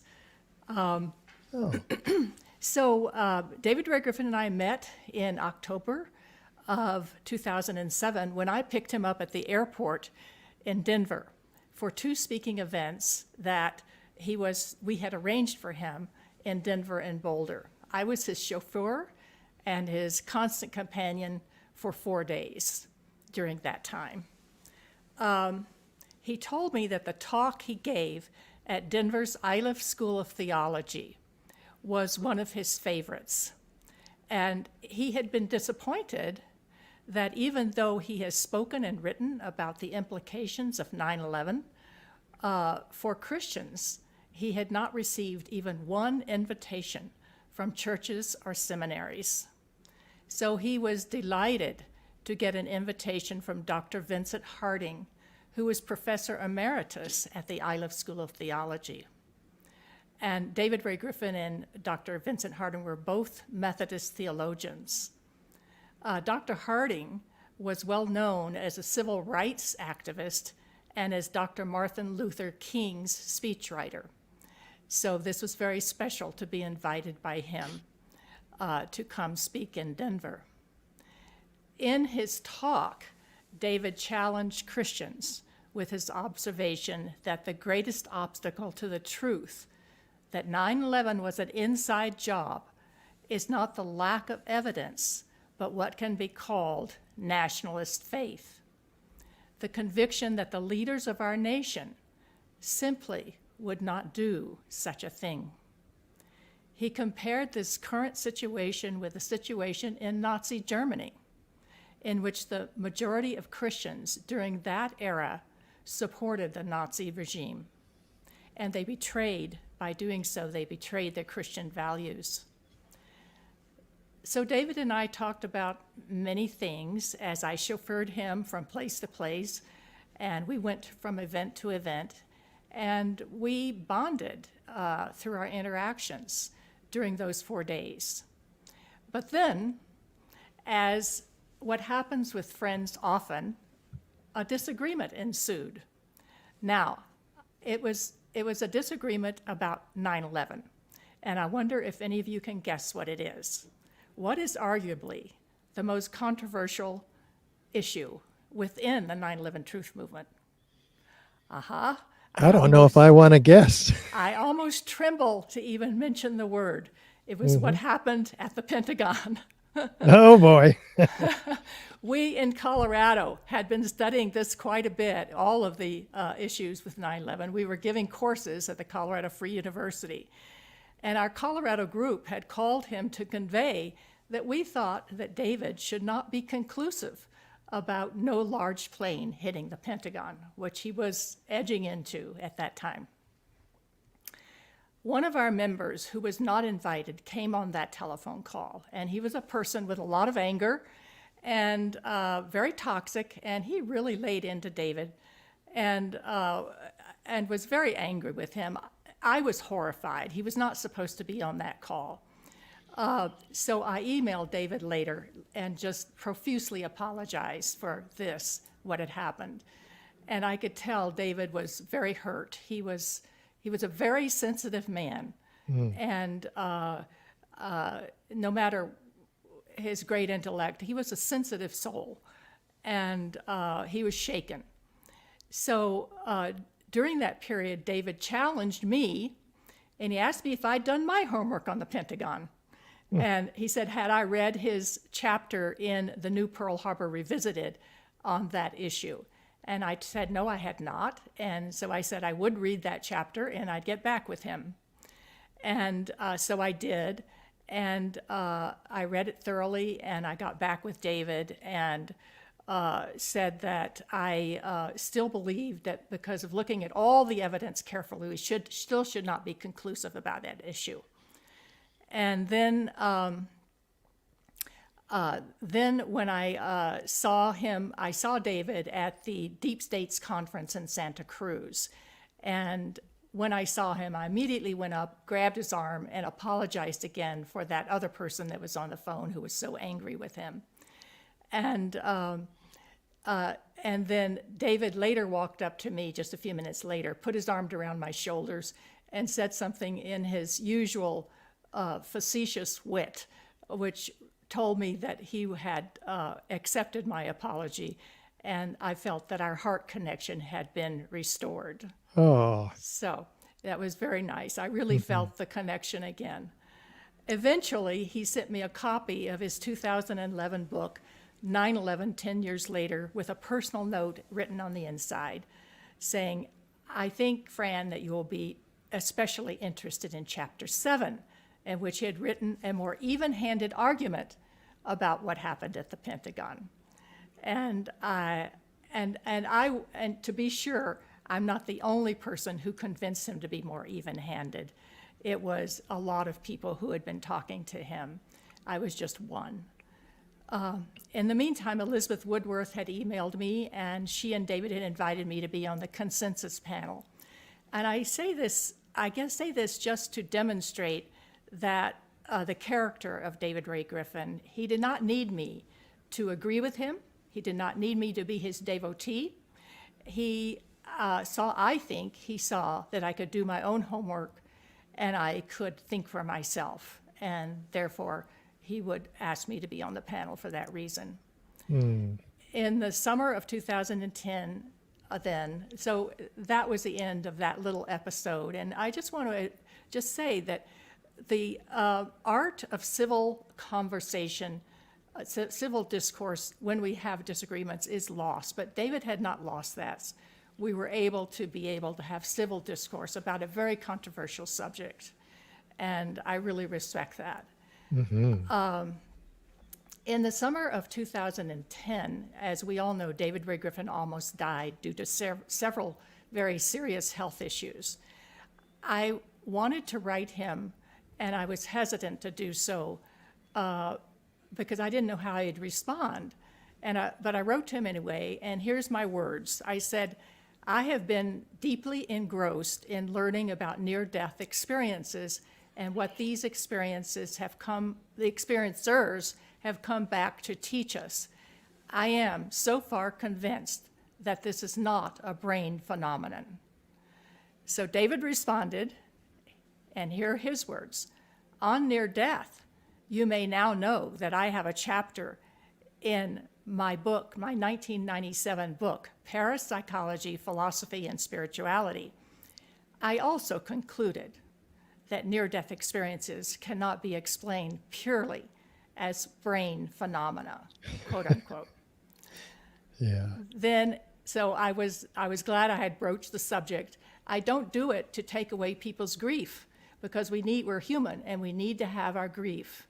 So we need to keep that in mind. Then in the summer of 2017, David was then diagnosed with aggressive prostate cancer. And the medication he was prescribed was to give him either 6 months or 6 years to live.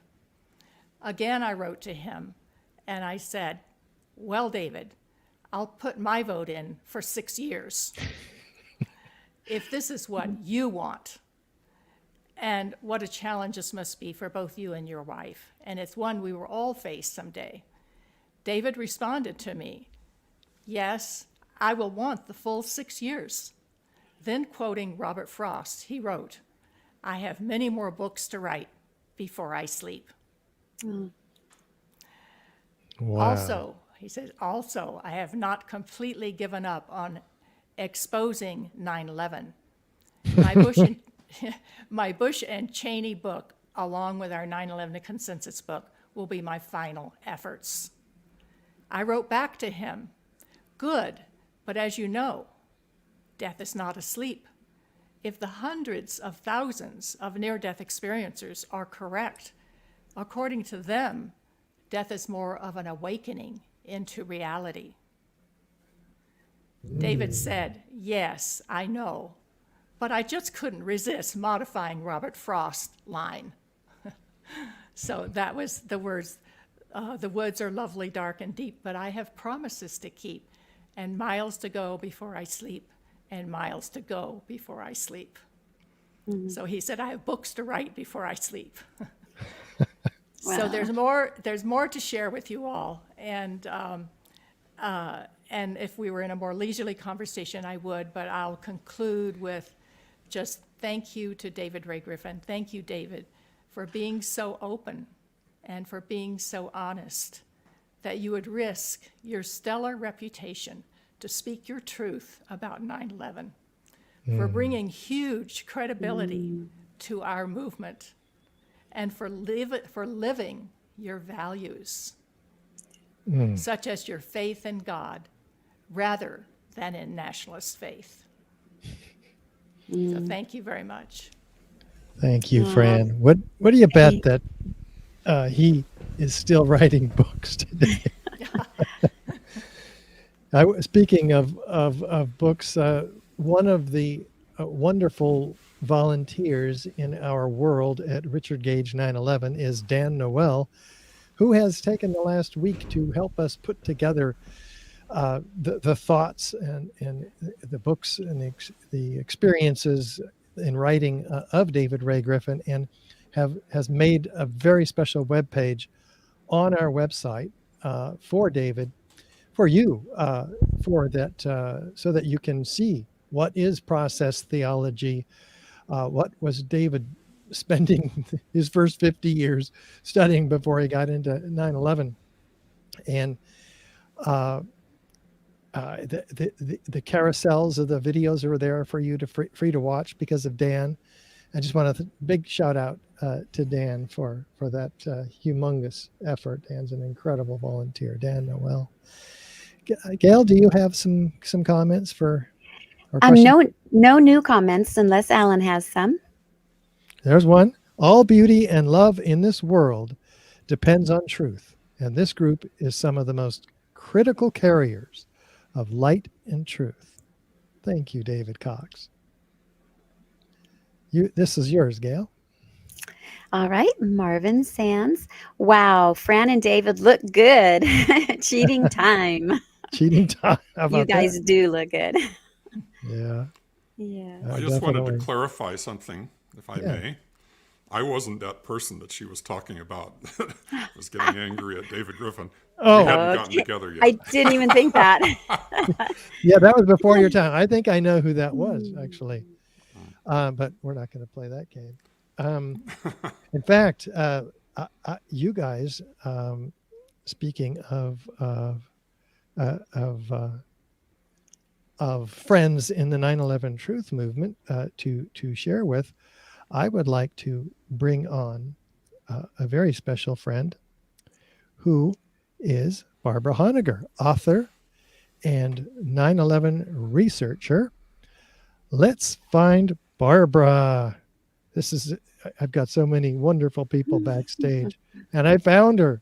Here she is, Ms. Barbara Honegger. Hello, Barbara. Oops. Where's your camera, Barb? I'm here. Yeah, I can see you're down there, but why isn't your camera showing? Do you see her? I'm here. I see myself. I don't see it. Well, I see that she should be there, but I don't see her. Yeah. I see her name. I see myself. Barb, I've never experienced this before. What? David and Fran, do you see Barbara? Can you guys see Barbara? I'm going to remove you and add you back in. No, I add you back in and you're still not there. That's crazy. You should make sure the little slide on her camera is. Oh, do you have a privacy screen on your No, because she's seeing herself. Yeah. There you are. I see myself. Yeah, what'd you do? Do you see me? Yeah, we see you now. I really was there. All along, huh? Yeah. Good to know. Hi, Barb. Thank you, David and Fran. We'll catch up with you in just 10 minutes for the all together, all the panelists. We're going to have a grand discussion together, and we'll answer some of your questions at that time. So thanks, David and Fran. Stand by, and let's go to Barbara. Share your thoughts about David Ray Griffin. Well, the first thing I'd like to say is how honored it is to be included. Thank you so much, Richard and Gail and Elizabeth. That's number one. Also, I'm glad that Fran actually went before me, and you will see why. When I go into my very personal as well as public experiences with the phenomenal David Ray Griffin.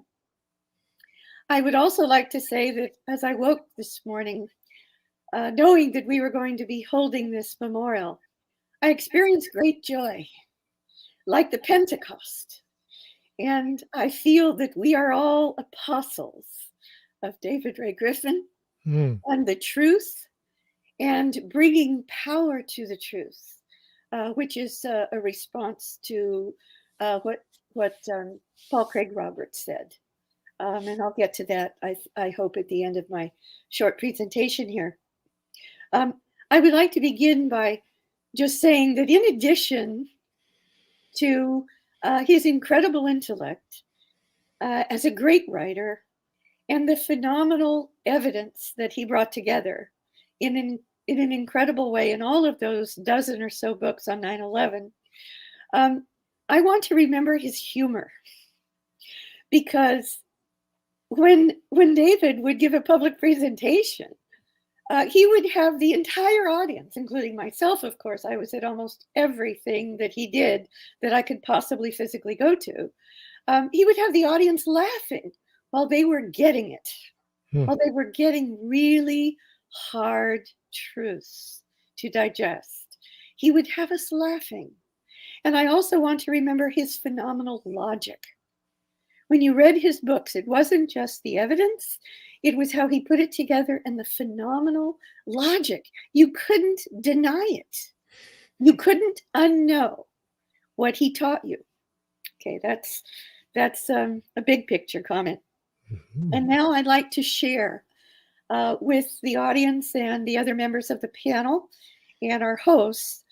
Some of you already know some of what I'm about to say, but none of you know all of what I'm about to share with my personal experiences with David that are truly miraculous, genuinely miraculous. So the first one I want to share is, and Richard knows this well because we conspired to make this event happen. In the lead up to the 9th anniversary, as I recall the chronology, Richard held an event that I attended, and so did David, in San Francisco for, as I recall, it was the 1,000th signatory on the Architects and Engineers petition. And after that event that Richard put on, he held a kind of a brainstorming session. And it was in that brainstorming session with, well, maybe 3 dozen of us in the 9/11 Truth Movement, that I had this incredible vision that we had to put up a 3rd beam in the sky physically in New York City.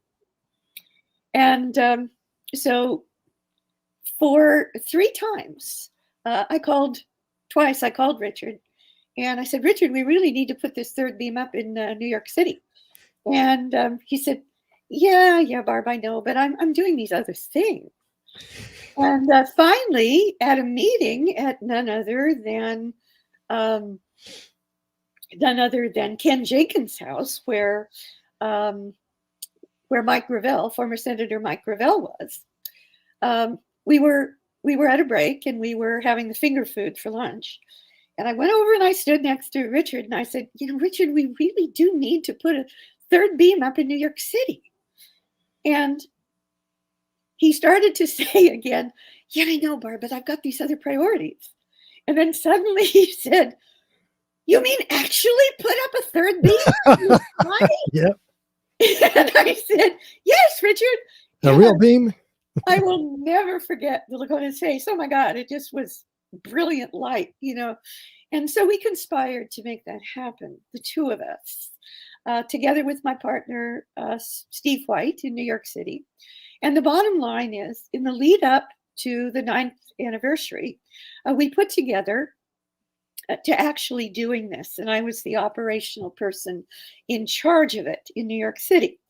And so on the day of the 9th anniversary event, the 9th anniversary event in New York City, Richard was a speaker, and so was I. But at night, we had conspired that Richard would announce to all of the activists there in the room at the conference that we were going to take a break and we were going to go down the street And there was going to be an exciting event that was about to happen. And so Richard is putting up on the screen. Actually, Richard, could you put up the other one first, please? The other third beam photo? Yeah. So this is the moment when I press the buttons on 4 incredible generators to produce this 2 billion candle power beam. That is the beam on the left. That's the third beam that burst into the sky from the back of the pickup truck where I was standing. And at that moment where it whooshed into the sky, you can see probably 50 9/11 Truth activists who are standing there on the sidewalk and around the truck. And as that happened, as it whooshed into the sky, there was this immense joy that went up. And when it died down a little bit, I yelled to the group that David Ray Griffin was at death's door. And that could we send a prayer to him on the beam? And we all did that. Mm-hmm. And then later we took down the beam. And that night, after we had taken the spotlights and the generators back to Steve White's apartment near Ground Zero, I emailed Elizabeth Woodworth. And I told her that the third beam had been a success. And could she please let Anne, David Ray Griffin's wife, know? And she said she would.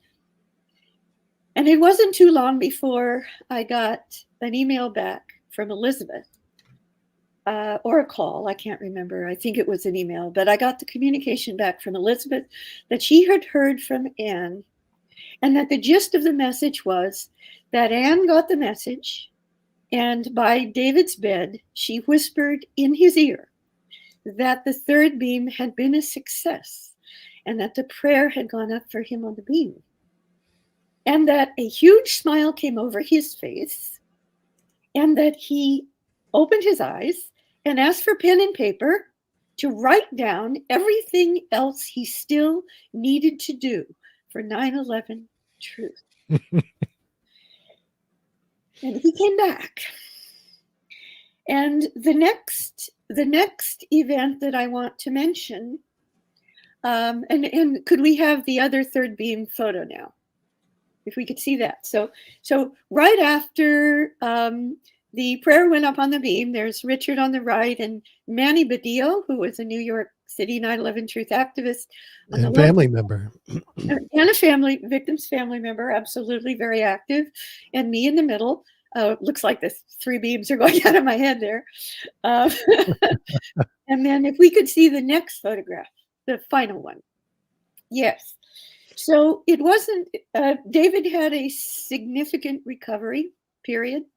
And when he was finally able to walk again with a cane, he was invited to the San Diego home of Ted and Nelise Muga for his first coming out back into the 9/11 Truth movement for a meeting at their home. And I received a call about a week before in which I was asked to come down and make a presentation to him. And so that was a great honor. And this is the moment where the whole group of us who got together before he and his wife Anne, who is over on the right, that's his wife Anne. Oh. Yeah, that's Anne.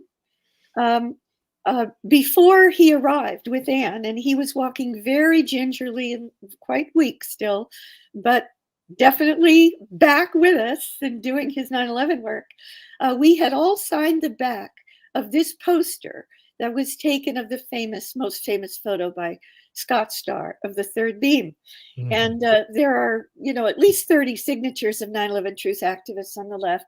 And I had the honor of making this presentation with great thanks to him. And so if you could take that off the screen. Yeah. And then I'm going to go to the next event, which was because David came back. He was able, of course, shortly after that, to be at the Toronto hearings for his presentation for the 10th anniversary of 9/11.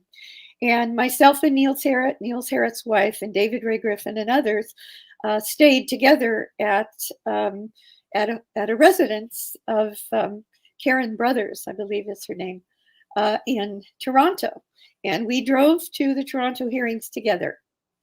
And we gave our presentations, and then we were having dinner back at the Brothers' home that night. And before dinner, David always liked to have a glass of red wine. And he invited me to go into the sitting room, and it was just the two of us with our glasses of red wine. And he lifted his glass, and he asked me to lift mine, and we clinked our glasses. And he just said, "Thank you." He said, "Thank you." So, that's not a moment where you say, "Well, what are you thanking me for?" But I had a pretty good idea. And I believe that David had a near-death experience. When he was told, "No, it's not your time yet," which is common in almost every near-death experience. "No, you have to go back. You have work to do." And that's why he asked for the pen and paper from his wife, Anne. So then I think I want to end with just reminding people of all the books that David was able to write on 9/11 truth and all these other extremely important subjects after he came back in what I believe is a true miracle. When we prayed for him on the third beam, we brought him home. And when I woke up this morning with this great joy, it's because I know he's here. I know he's here. So, David, thank you so much for all you have done and continue to do. You are a great soul, and we thank you from the bottom of our hearts. Thank you. We sure do. And I know that Elizabeth Woodworth thanks you. I know that Stephen Jones thanks you. I know that Niels Harrit thanks you. I know that David Chandler and Fran Shure thank you. I know that Peter Del Scott thanks you. And I know that Paul Craig Roberts thanks you. All of us thank you from the bottom of our heart. Thank you, David. Thank you, David. We might have one more comment, Gail, and/or question for our whole group here. All right, Here's Emily. You want to read Emily's while it's up? Yes. David, walk with us, stand behind our shoulders, and whisper guidance in our ears. Shout if need be. Help us rebuild trust and honor on earth. Oh, that's very beautiful. sweet. And Very Ken sweet. Jenkins also. Hi, Ken. I almost forgot you. I told you did I leave anybody else out? I hope not. Other comments, Gail, and then we'll have a little. I don't see any more comments. Okay. There was just a couple questions. Let All right. me. Who got something left out? Steve, we can hardly see Stephen, we can hardly see your face there. Oh, there you are. And if you're on mute, in case you don't want to be, who's got something to share? I do. Barb. Yeah. Because I wanted to stay in my 10 minutes, and I hope I was able to do that. I did want to add, and you'll have to remind me, Richard, exactly which anniversary event it was. I believe it was 3 or 4 years ago when you held, I believe, the first year of the pandemic, when you held our first online 9/11 anniversary event that you hosted, a webinar, Zoom event. And David Ray Griffin, along with Stephen Jones and Niels Harrit and others, had this special segment on that anniversary event in which David was asked, what with all that we face getting the truth acknowledged officially, I think other people are talking. Yeah, I just muted Niels. Go ahead. Oh, okay. You asked, or someone asked, I believe it was you who asked, David, what gives you hope? What still gives you hope? And his answer, which was extremely encouraging, seeing as I was on the 9/11 Lawyers Committee, the Lawyers Committee for 9/11 Inquiry, of which I'm now the chairman of the board. And as you know, Richard, you are on our board, luckily for us, in the movement. David said, what gives me hope is the Lawyers Committee for 9/11 Inquiry. So I noticed in the chat, I wasn't going to mention this, except the question was asked, actually, where can people donate in David's memory? And because the Lawyers Committee for 9/11 Inquiry was so incredibly important to him, it was his hope for officializing the truth, which is what we are doing uniquely in the 9/11 Truth Movement. I would invite you, in David's name, to donate to the legal effort at the Lawyers Committee for 9/11 Truth. And the simple way to do that is to go to LC, that stands for Lawyers Committee, LC4, FOR, 911.org, LC4911.org, and donate to our legal fund there, and do so in the notes. When you click donate, you will be able to say that this is on behalf of the memory of David Ray Griffin. Thank you. Thank you, Barb. That's very special. I didn't realize that David had made those comments. I'm so glad you told us that. It's on video. Yeah. Elizabeth, we haven't heard from you for so long. Oh, Richard, I want to thank you, Richard, and Gail for doing this. It's just the most wonderful thing you could have done. Oh, and thank you. And it brought all these people that love David together, which is wonderful. And I love every one of these people and have done for a long time. Mm-hmm. And we love you. Yeah, that's for sure. We've all been working together for a decade and a half at least, most of us. Who else? Just speak up. We don't have to even raise your hand. Don't be shy. Gail, do you have a comment from Ken Davis? I do. I just put it up there. He says, I was on to the deception from the moment they started talking about the buildings coming down on the news live feeds. It was a long time of feeling alone before finding the greats like Mr. Griffin and many of your panelists. Fearless. Do you feel that now we have his complete works, they should be somehow provided, flooding YouTube and other platforms with his works? 9/11 is far from a dead issue. It was in retrospect exactly what has been feared, a beginning of a loss of humanity. Who wants to take that one on? Well, it shouldn't be, certainly it's still a live issue. I think one of the things that needs to happen, I talk about deep events, and there is no more quintessential deep event than 9/11. One very much like it, of course, is the Kennedy assassination. And I actually have published a bit about similarities between deep events. I think it's in my book, what is my book called? The American Deep State. And now I pointed out that a key figure here, unlike most others, is Dick Cheney, because Dick Cheney was in a position on 9/11 to implement the plans for continuity of government, which he himself had been working on for 20 years, even though he was not in the government, and which a good journalist had called a plan to suspend the American Constitution. Yeah. I think it's essentially that. And I want to add that it became known, but not publicized early on, that on January 6th, continuity of government was implemented again. And it was implemented by the acting Attorney General, Mr. Rosen. And I'm waiting for the media to mention COG in connection with January 6th or the Congressional Committee. None of them have done it. Back in 2008, I tried to mount. I worked with an ex-congressman.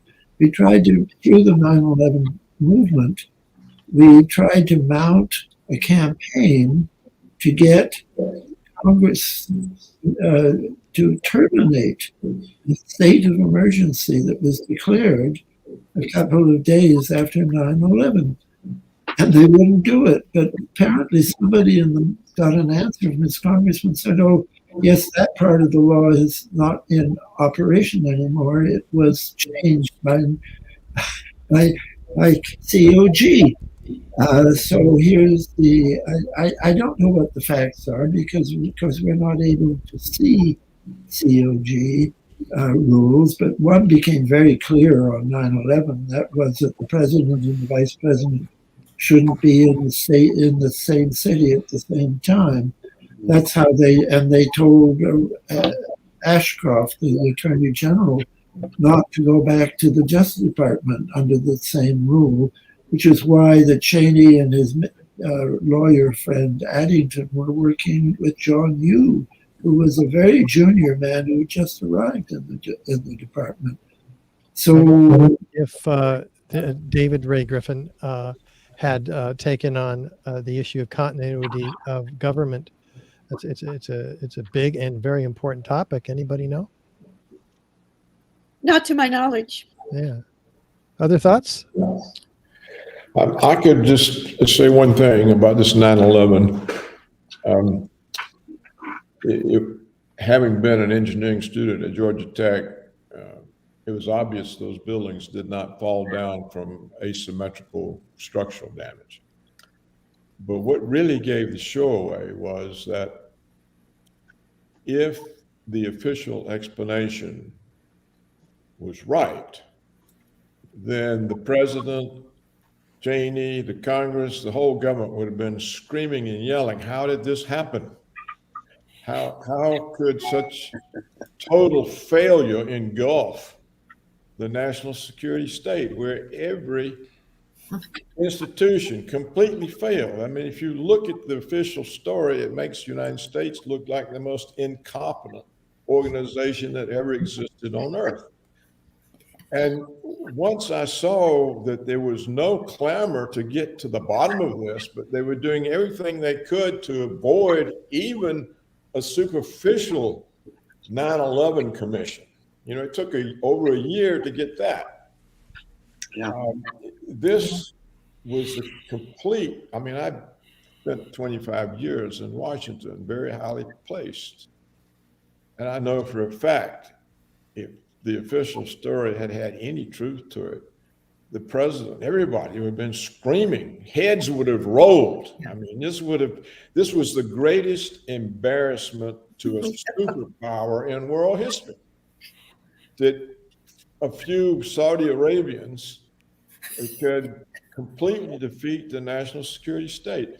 And the fact that nothing was done to get at the bottom of it is the most complete evidence you needed that this was an inside job. They weren't about to investigate. But if the story was real, there would have been massive investigations. They'd probably still be going on. All kinds of people would have been fired, held accountable. Instead, they all got promoted. So Right. This is the dead giveaway. I mean, you don't even need any physical evidence. Yeah. I mean, I don't describe. I mean, the physical evidence that has been gathered is amazing. It's conclusive, but you don't even need it when you see that they were not going to do anything about the most humiliating thing that could have ever happened in the United States. Yeah. And moreover, no one ever said, "Good gosh, this is humiliating." Yeah. Lack of And defenses. I'll have everybody turn down your volume to where you can just hear me so we don't get an echo. The high volumes on on your speakers will be a problem. Gail, do you have a comment for us? Yes, Gail, I do. There you are. Yes, I certainly do. This is from Lynn Pence.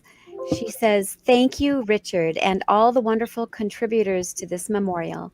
What a great, great man David was. As co-founder of 9/11 Truth LA, producer and host of the first Citizens Grand Jury on the crimes of 9/11, and producer and creative director of the homemade early documentary, Connecting the Dots, Awakening to the Crimes of 9/11. I was privileged many times to commiserate and collaborate with David, each time a unique and profound blessing. May his spirit this day be lifted to the very highest realms as he lifted all he touched, walking so gently yet powerfully on the planet Earth. His light shines on, his truth endures, his grace but a whisper away. We'll miss you, precious one, in eternal love and gratitude. She's going to make me cry. I know, me too. Make myself cry. Thank you, Lynn. Yeah, thanks, Lynn. May I add something to Lynn's? Thank you. Yes. Lynn and I are very, very close soul sisters. And I was one of the expert witnesses at those citizens' grand juries on the crimes of 9/11. She put on 2 in Los Angeles at a very prestigious venue. And what I wanted to mention is the closest thing the 9/11 Truth Movement has had to date to a real grand jury. And there are 2 things I want to mention about that. The first is it's actually the Consensus Project, because that's close to, if I'm not incorrect, Elizabeth, weren't there something like 23 panelists? And there are usually 23 members of a grand jury. Interesting. Coincidence. I'm sorry, what? Just a coincidence. Yeah, well, maybe not. So your book, 9/11 Unmasked, I'm going to propose be submitted as a supplement to our grand jury petition on the World Trade Center in New York City.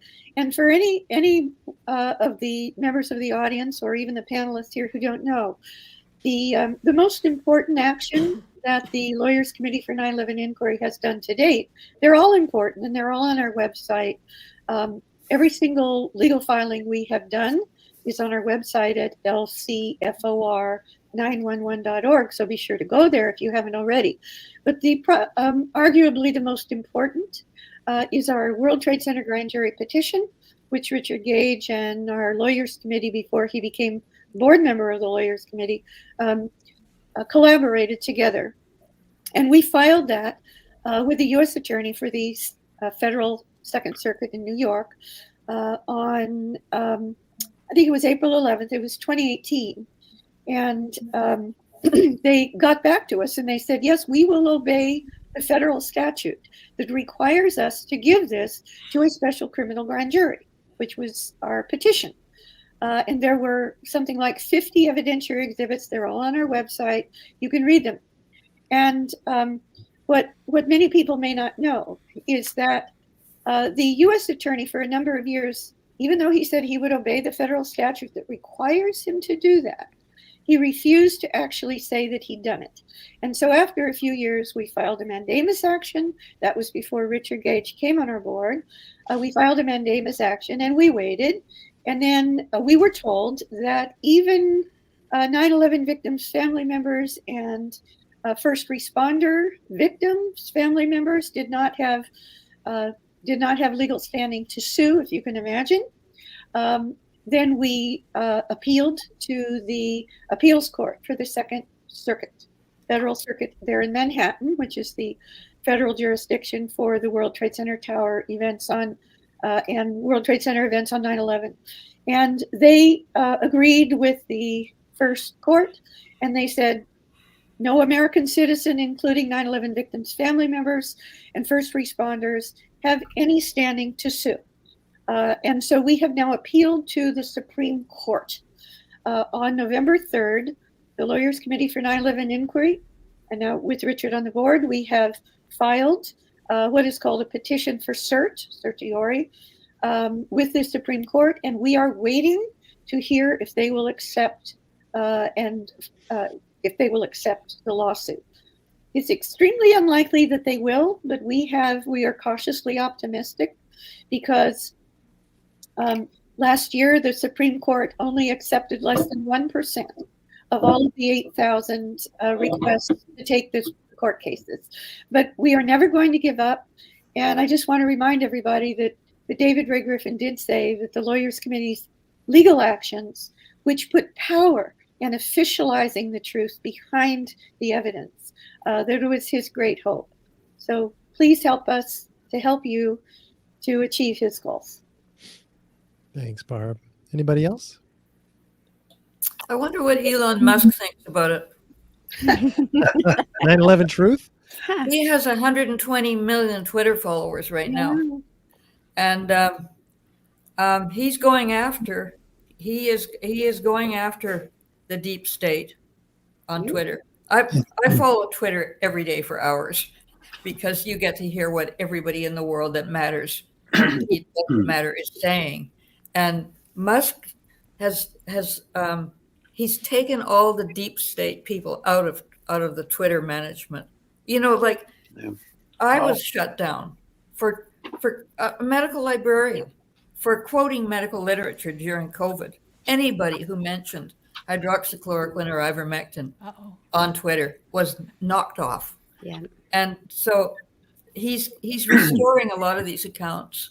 Has he restored yours? No, he's not. He has, but It's he's a very restoring. good point, though. Very good point. I think one should think about Elon Musk.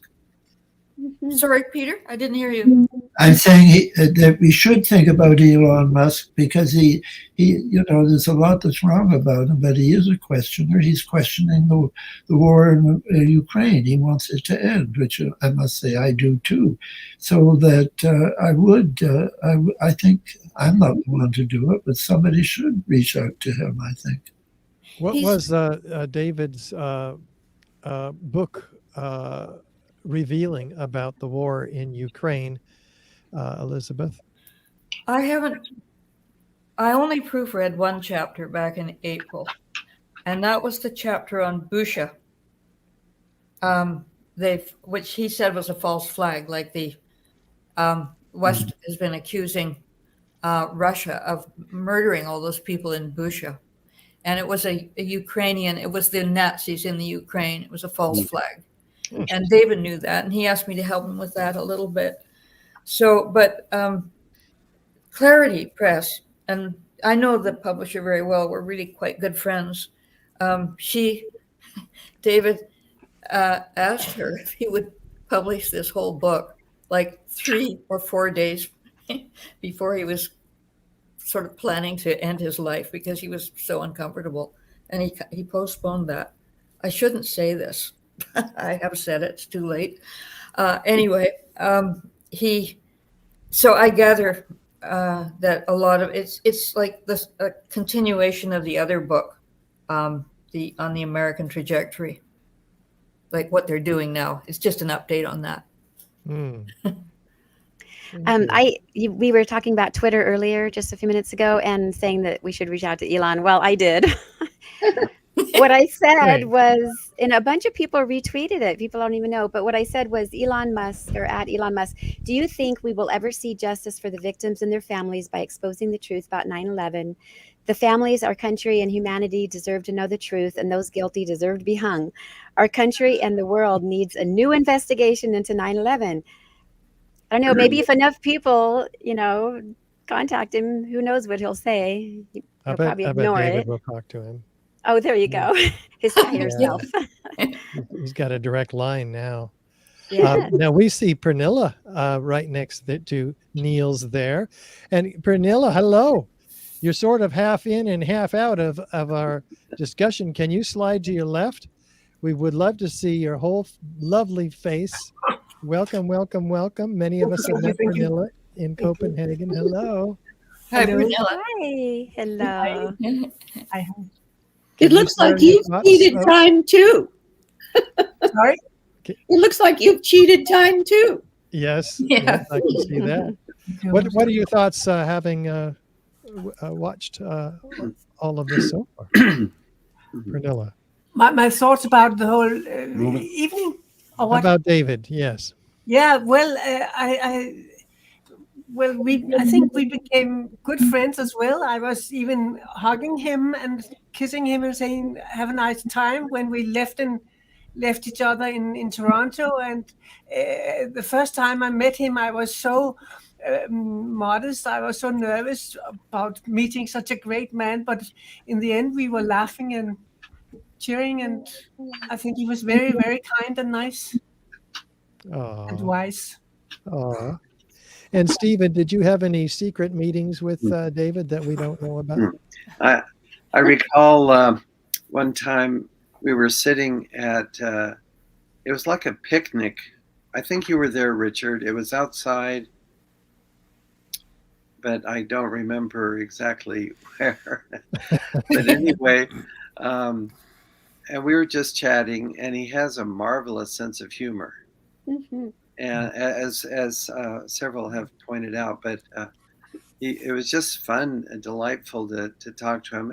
Very personable, and just funny. There's one joke I remember, but I can't repeat it here, so I don't think I would. But oh, come on, Steve. No, don't. I won't. But anyway, just so delightful to sit with him and talk to him, and yeah, he had a way. These are very difficult concepts because of the emotions involved and the biases that people carry. And as several have mentioned, the cognitive dissonance that Fran talks about also. So he uses humor to lighten the mood. I as a professor, I used humor in class, and I noticed that when I told a little joke, the students would pay attention for about 5 or 10 minutes, because they don't want to miss the next joke, And I think that David used that sort of approach to advantage. Just a marvelous speaker, I'd like to pick up on that. That David was he was very determined with his own point of view, but to complement that, he was also very broad-minded. I want to read another sentence from his book on Christian faith. Postmodern theology's doctrine of the divine attitude portrays an essentially pluralistic, multilateral world. It says that every center of experience is loved for its own sake. No center of experience is hated, and none is viewed as having only instrumental value. If I could apply that to my own case, when he invited me to participate in the conference, it was talking about every aspect of the. He knew that I disagreed with him on fundamental issues about 9/11. I think the planes was probably the chief one, but not the only one. And he could have suspected rightly that I was going to take issue with him on theological issues too, right? That this was the Roman Empire. I wrote about that in my talk because I had a more mixed view of America at that point in time as a Canadian looking outside than he did. And the fact that he very patiently answered every one of my comments, and I must say, I criticized him for. We lost Peter. Sorry? We lost you there for just one sentence. Go back one sentence. Well, my memory, short-term memory is so bad, I can't. I'll share another one. I criticized him for never having said more about Martin Luther King. And he wrote back and said, well, he had a 4,000-word manuscript that had never been published. It was exclusively devoted to Martin Luther King. Wow. So he was very good in answering my criticism, but that he took the time to do that is when I'm talking about his having breadth as well as depth and concentration, also tolerance of dissidence. Thank you. Yeah, I can add a similar story. When David and I were first working on videos, I by then was agnostic on the Pentagon issue, but he had in one of his early videos the misperception that was all too common early on, that the hole was too small in the Pentagon. And so I sent him to Jim Hoffman's website where he'd corrected that misperception, and he allowed me to take that part out of that video. So you know, if he saw the evidence, he would. He was very gracious that way. Yeah. And also, I just want to thank him. I don't think in my 10 minutes, I took the time to thank David for all that he's done for all of us and for the world. I'm also deeply grateful for everything he's done. Thank you, Ken.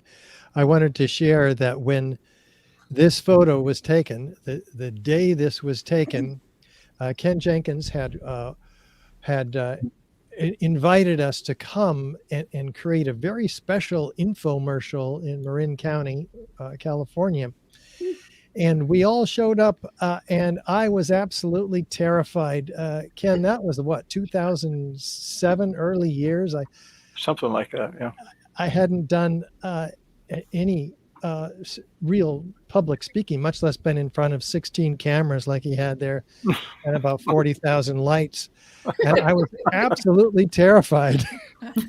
And I was shaking. And I looked over to David and I said, I'm so sorry, because I wasn't remembering my lines, and I was nervous and I was dry-mouthed, everything you could think of.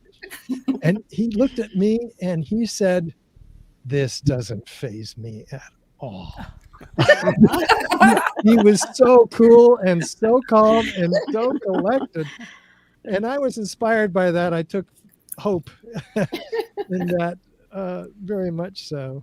So there's the confident David, Ray Griffin. I have an anecdote. Let me just add to that one quickly. One of the best things to come out of that video shoot was not the video, unfortunately. It was, number one, it was, I think, the first time that those three respected gentlemen all got to meet each other in person and spend personal time face to face. And when the video ended up not being usable, I thought, well, we accomplished one thing, and I'm glad it was documented with that picture. Why was it not usable, Ken?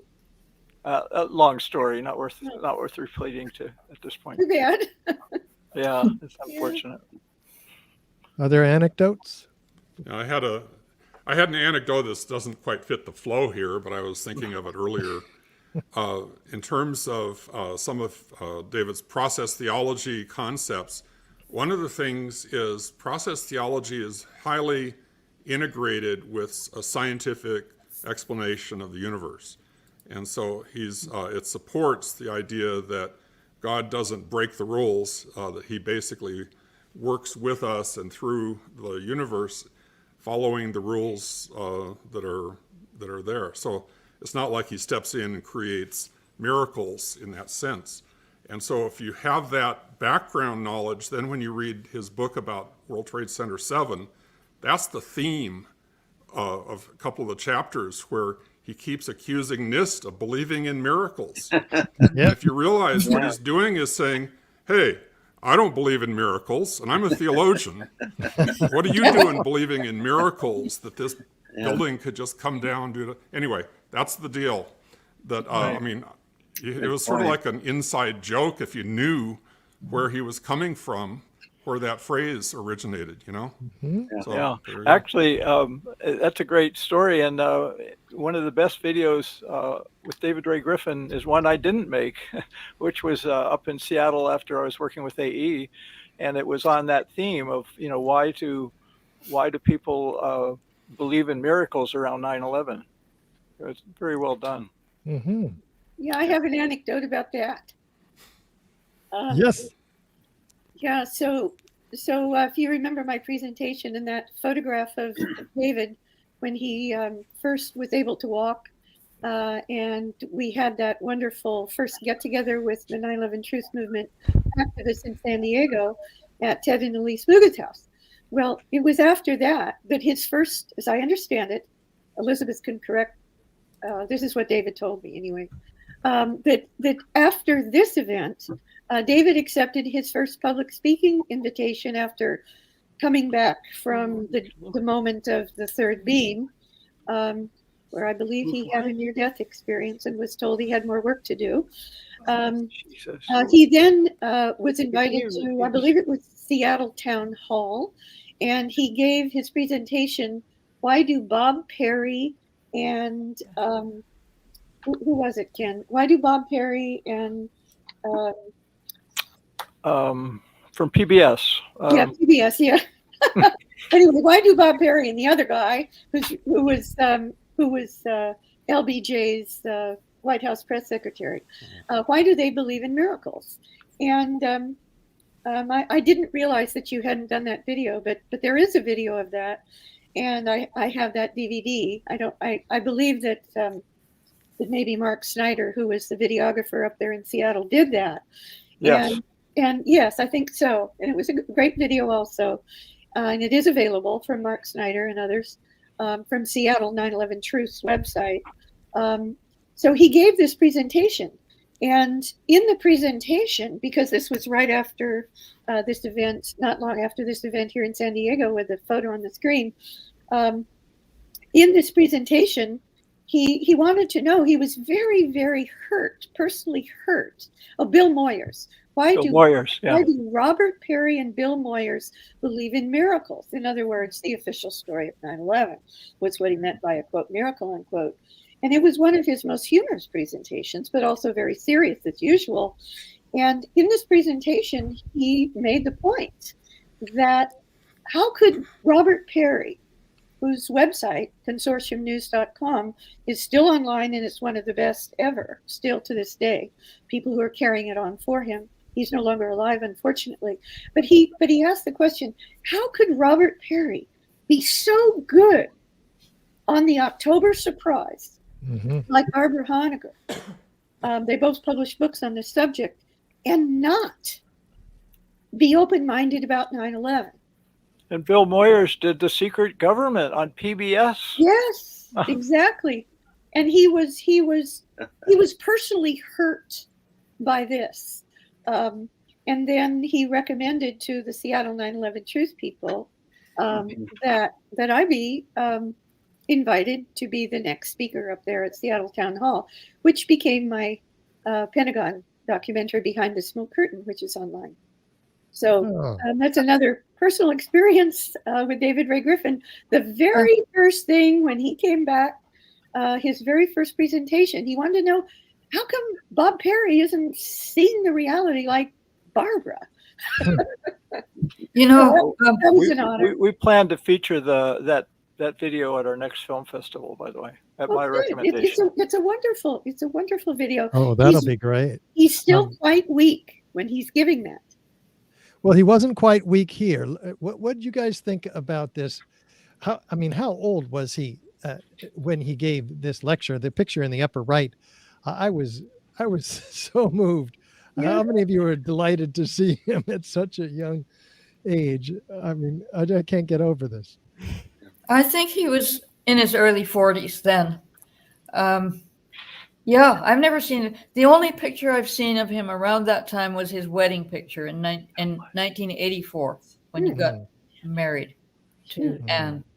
And it looks about the same. But I just wanted to say about Robert Perry and Bill Moyers and Chomsky. I think David and I both thought that at least Chomsky had a visit from, somebody came to Chomsky, because Chomsky was actually questioning 9/11, and then he just shut up and said, that he wouldn't accept anything after a point. And obviously somebody knocked on his door and said, we have national security to think about, and you're too important. You got to shut your mouth. No, I'd like to. I had many interchanges with Chomsky because he didn't believe me when I said that Kennedy had already approved a plan to start withdrawing troops from Vietnam. And I think I understand Chomsky's thinking. He's a structuralist. He thinks the whole American system is rotten, and that the idea that there could be a part of it that would do something against the rest doesn't interest him at all. He's just interested in attacking the whole system.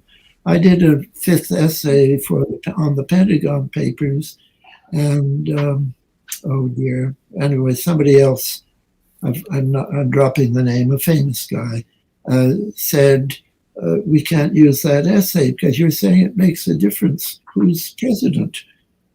And I said, yes, that's exactly the point of my paper. It made a difference who was president.